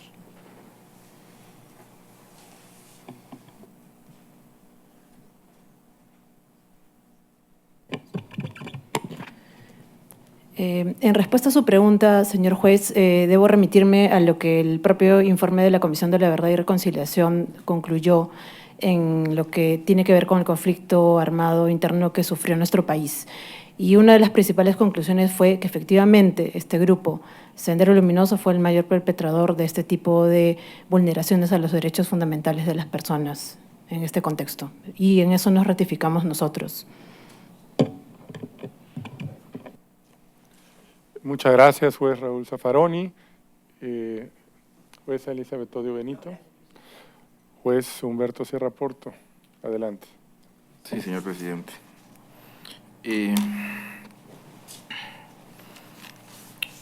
Bueno, aquí se plantean muchos temas, pero hay unos centrales que es un poco la discusión probatoria, que tal vez es uno de los que más se señala respecto de algunos de los casos que se han planteado. Me gustaría un poco escuchar al Estado su respuesta a los planteamientos señalados por la Comisión, porque, digamos, ustedes lo plantean de una manera. El contexto puede que exista, pero no es un contexto que pruebe estos hechos. Y la Comisión está diciendo es que no solo el contexto, sino además de eso, una serie de elementos indiciarios que son también elementos probatorios que establecen un nexo causal entre el contexto y el hecho concreto. Entonces, me gustaría escucharlos sobre qué opinan de ese punto, que me parece un tema central. Otro aspecto que me llama la atención dentro de las argumentaciones de los alegatos que se acaban de presentar es el relativo a un tema que ya sobre el cual pues, se ha pronunciado la Corte, pero es un tema recurrente, y es el relativo a la guerra jurídica, a la consideración de que los abogados que defiendan personas que puedan estar involucrados con un grupo terrorista, se les considera como parte de la asociación por el hecho de tener ese tipo de nexos. Eso me parece que es un tema interesante, pues, por lo recurrente, no obstante las discusiones que con anterioridad se han señalado. Yo quisiera escucharlo, si es posible en este momento, o si no tienen las ideas claras en este particular, pues nos podríamos remitir a los alegatos escritos, pero me gustaría escuchar la opinión sobre el tema probatorio y sobre el tema de la posición del Estado sobre la guerra jurídica que aquí se acaba de mencionar.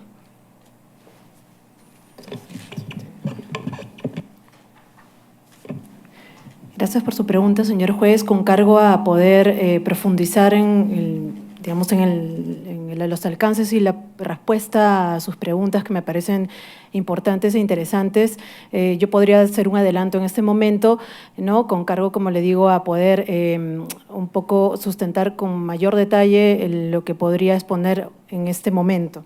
En cuanto al asunto de la cuestión indiciaria, nosotros hemos partido de esta idea de la diferenciación que debería tomarse en consideración de los 5 casos, y por ello mismo hemos agrupado nuestros argumentos al momento de exponer los alegatos de 2 casos en particular, el señor Wilfredo Torres y la señora Teresa Díaz, en el cual, a diferencia de los otros casos en el cual existen testimonios o declaraciones de personas que habrían referido la detención de estas personas por parte de agentes del Estado, en el caso de esas 2 personas en particular, ello no ha ocurrido.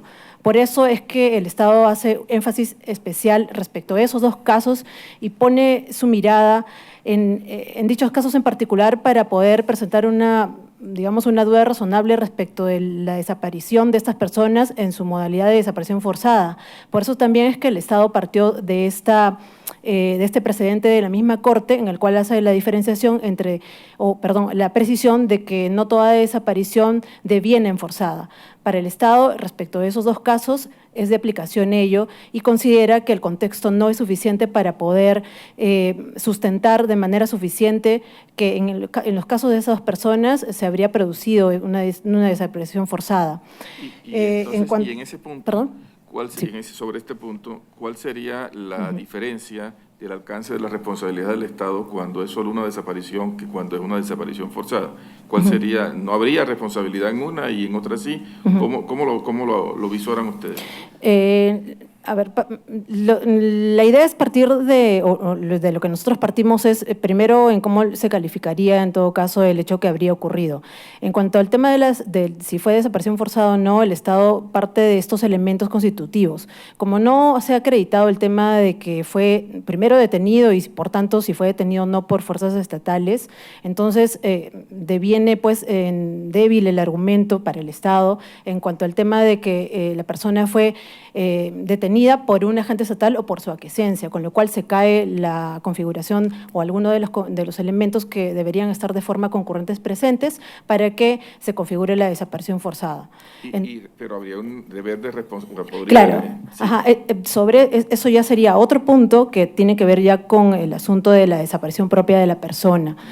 Sobre ese tema, precisamente ese es el asunto del deber de investigación por parte del Estado y por ello es que se ha hecho alusión a esta reactivación en algunos casos de las investigaciones que en su momento fueron archivadas y sobre el inicio de las investigaciones respecto de otros casos en los cuales las investigaciones por X razones no se dieron en su momento de manera inmediata. Y precisamente en atención a este deber que el Estado tiene de investigar es que estas investigaciones se encuentran en trámite y se ha impulsado de parte, por lo menos de nuestra, para que el Ministerio Público, que es el ente competente para iniciar estas investigaciones y las impulse y demás, lo haga de manera efectiva.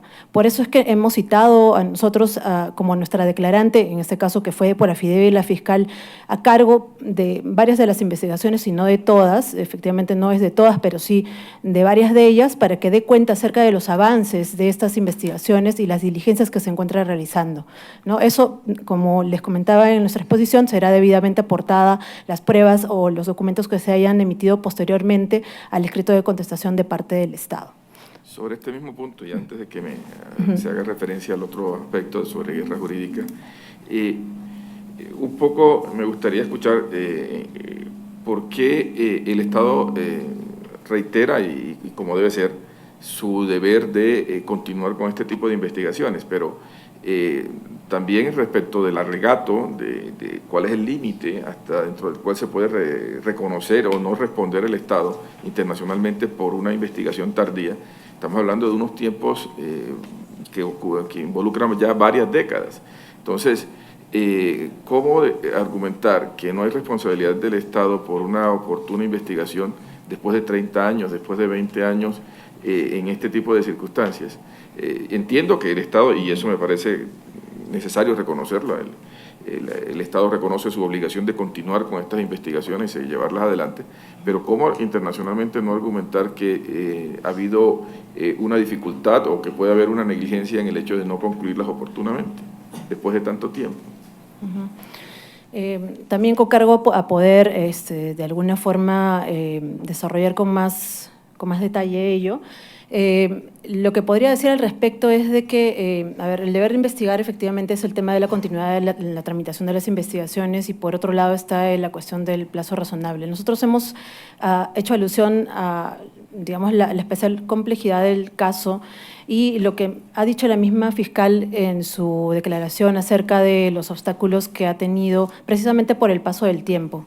En este momento, bueno, no podría dar un mayor detalle o una respuesta completa, en todo caso, a la pregunta que usted me formula, pero sí quisiera expresar esto, ¿no? O sea, nosotros o el Estado está en la disposición de continuar con esas investigaciones. De hecho, está llamando a los declarantes que aún viven, lamentablemente hay algunos que ya no están vivos, pero eso por un lado con respecto a la investigación.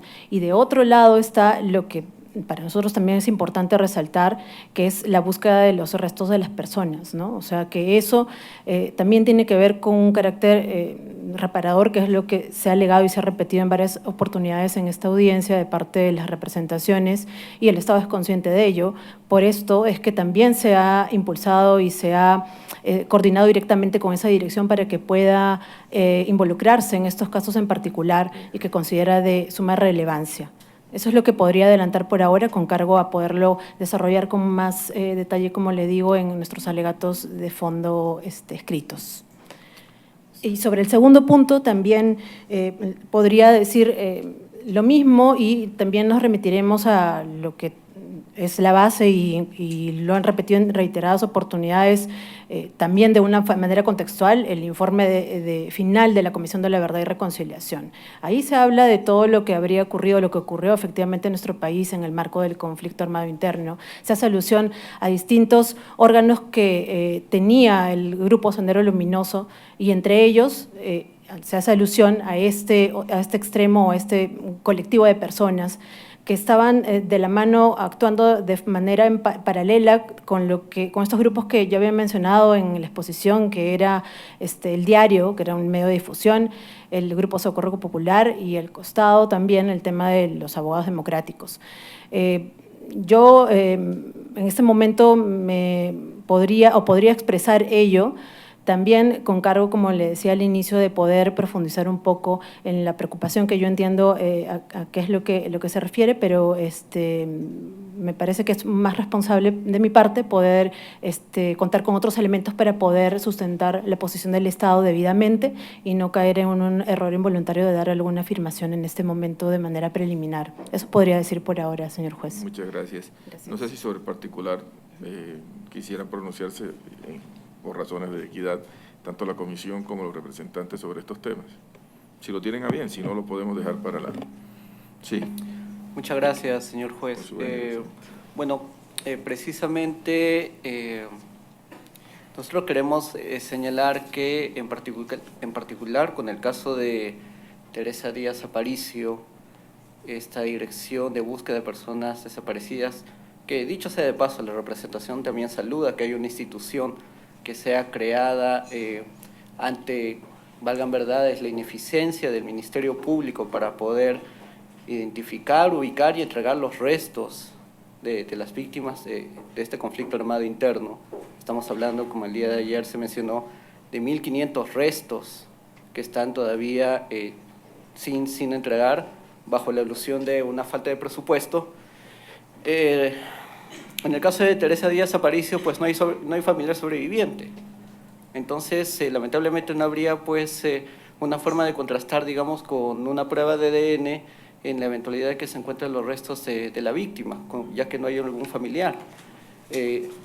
Y si bien esta dirección de búsqueda de personas desaparecidas dice que si bien no se aboca directamente a la búsqueda, brinda apoyo psicosocial, pues tampoco hay familiar a quien brindar apoyo psicosocial.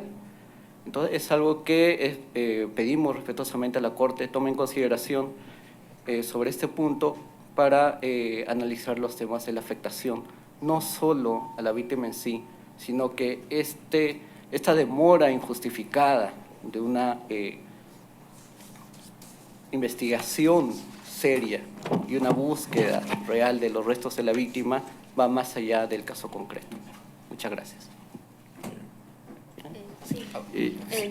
Ya para finalizar, yo simplemente le pediría una mayor fundamentación a la lógica que ha tenido el Estado peruano para hacer las indemnizaciones colectivas generales a propósito, y teniendo en cuenta también los criterios que ya la Corte Interamericana ha hecho referencia sobre las distintas clases de indemnizaciones que se pueden dar, tanto las judiciales como las administrativas, y no sé qué, me gustaría si ustedes tienen un pronunciamiento más específico habida cuenta del énfasis que se ha hecho por la Comisión y por los representantes de las víctimas sobre este particular.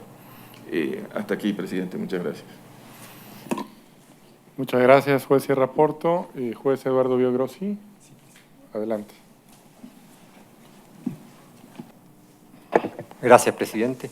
Simplemente una consulta a la comisión, para que me quede más claro.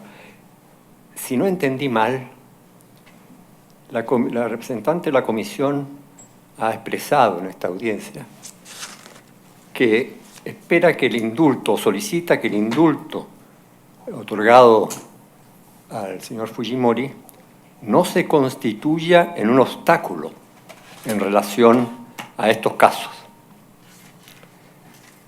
La primera pregunta, ¿se trata de una petición nueva de reparación? ¿Hay antecedentes en el expediente? Yo entiendo que no, sobre esto porque es posterior, pero ¿es una petición nueva? ¿Hay antecedentes en este expediente sobre ello? Esa es mi primera pregunta.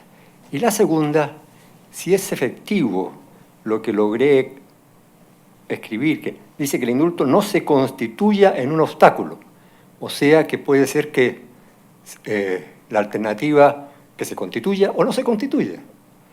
O sea, per se, según la comisión, el indulto no sería un obstáculo. Gracias. Gracias, señor juez Biogrossi. Una primera aclaración, no me refería al indulto, me refería al componente del derecho de gracia que se le otorgó al expresidente Alberto Fujimori. Como conoce esta Corte, se otorgó un indulto respecto de los casos Barrios Altos y La Cantuta y una gracia presidencial que tiene en la práctica los efectos de una amnistía para otros casos que están siendo procesados. En ese sentido, que podrían ser materia de procesamiento. Entonces, sí, nos referíamos no al indulto, sino específicamente a la gracia como un posible obstáculo que pudiera surgir. ¿Por qué? Porque al menos 3 de estos casos ocurrieron dentro del contexto que la Comisión de la Verdad identifica como de mayor sistematicidad y selectividad.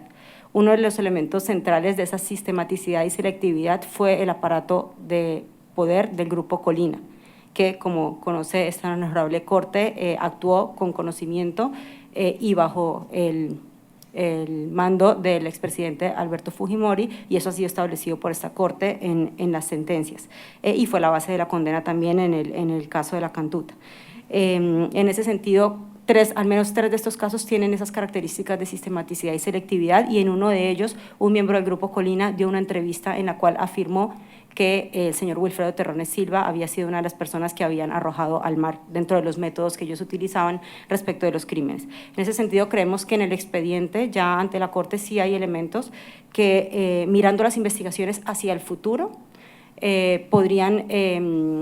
este tema de la gracia podría plantear un obstáculo en cuanto a la investigación de la totalidad de las responsabilidades.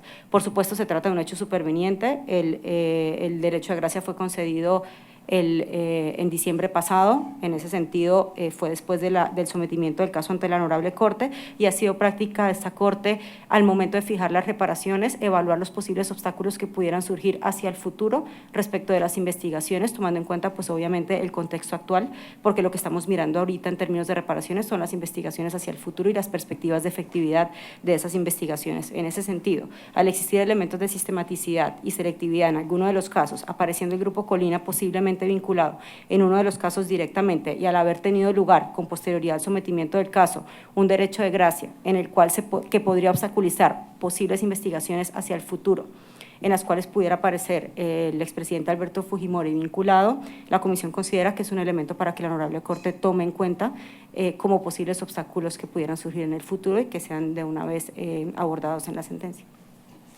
Perdone que insista en un punto. ¿Quiere decir que yo tomé mala nota o usted expresó indulto o gracia, se refirió. Yo Yo después creo la haber grabación. expresado gracia, pero Yo creo que dijo indulto. creo haber expresado gracia. Pero si Bueno. dije indulto, corrijo, me refiero a la gracia presidencial. Ok. Y para usted, ¿cabe la posibilidad que la gracia, en este caso, ya que usted se refiere a gracia, no constituya un obstáculo? Bueno, eso está por verse precisamente, las puede ocurrir o pueden ocurrir, pero existe en este momento un derecho de gracia otorgado. Hay un pronunciamiento a nivel interno en este momento en el contexto de otro caso que está en materia de recurso, en el cual se establece que el derecho de gracia no habría cumplido con una serie de requisitos. Bueno, esto es materia de otro asunto, pero efectivamente en este momento se encuentra vigente un derecho de gracia que podría afectar investigaciones hacia el futuro y que en la práctica tiene los efectos de una amnistía respecto de otras investigaciones. Entonces, efectivamente puede constituir un obstáculo y podría no constituir también, dependiendo de los resultados también de estos procesos internos y también lo que disponga la Honorable Corte en la supervisión de los casos de La Cantuta y Barrios Altos, que podría ser muy relevante para esto. Nada más, señor presidente, gracias. Muchas gracias, juez Biogrossi. No hay más preguntas. Antes de levantar esta audiencia, quisiera recordar a las partes. Perdón. Disculpe, si me puedo dar la oportunidad de dar alguna opinión o consideración acerca de lo que el juez Biogrossi preguntó, o de repente si lo... Les propongo sobre los efectos que puede entender el impacto de las leyes de amnistías en el presente caso a la luz de lo que se preguntó, si lo pudieran contestar también en los alegatos finales escritos que se van a dar. Pero pregunto al juez si era la intención también abrir al debate sobre este aspecto. Perdón, no era mi intención abrir el debate, yo quería ver si había entendido bien lo que había dicho la comisión. Eso era todo. Va a haber otro momento que va a ser los alegatos finales escritos, de tal suerte que ahí podrán expresar y profundizar las preguntas, ¿no? Precisar también aspectos de esta audiencia, van a ser los alegatos finales y las observaciones finales. Por lo tanto, ese podría ser el momento, ¿no? Ya, está bien, gracias. Antes de levantar esta audiencia, quiero recordar a las partes que, de conformidad con lo dispuesto en el punto resolutivo 12º de la resolución del presidente de la Corte de 20 de febrero de 2017, los representantes de las presuntas víctimas, el Estado y la Comisión Interamericana cuentan con plazo hasta el 16 de abril del presente año para presentar sus alegatos finales escritos y sus observaciones finales escritas respectivamente sobre excepciones preliminares y eventuales fondos, reparaciones y costas en este caso. Este plazo es improrrogable.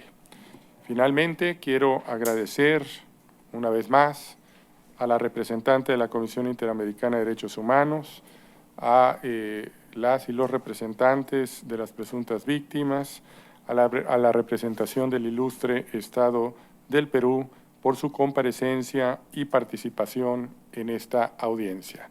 A las víctimas, a las presuntas víctimas que han también participado, a los declarantes, al público aquí presente y muy especialmente a las defensoras y a los defensores públicos interamericanos que nos acompañan y que han estado presentes desde el día de ayer y también en un curso que se está llevando a cabo en esta sede. Con esto damos por concluida esta audiencia. Se levanta la sesión. Por favor, de pie, la Corte se retira.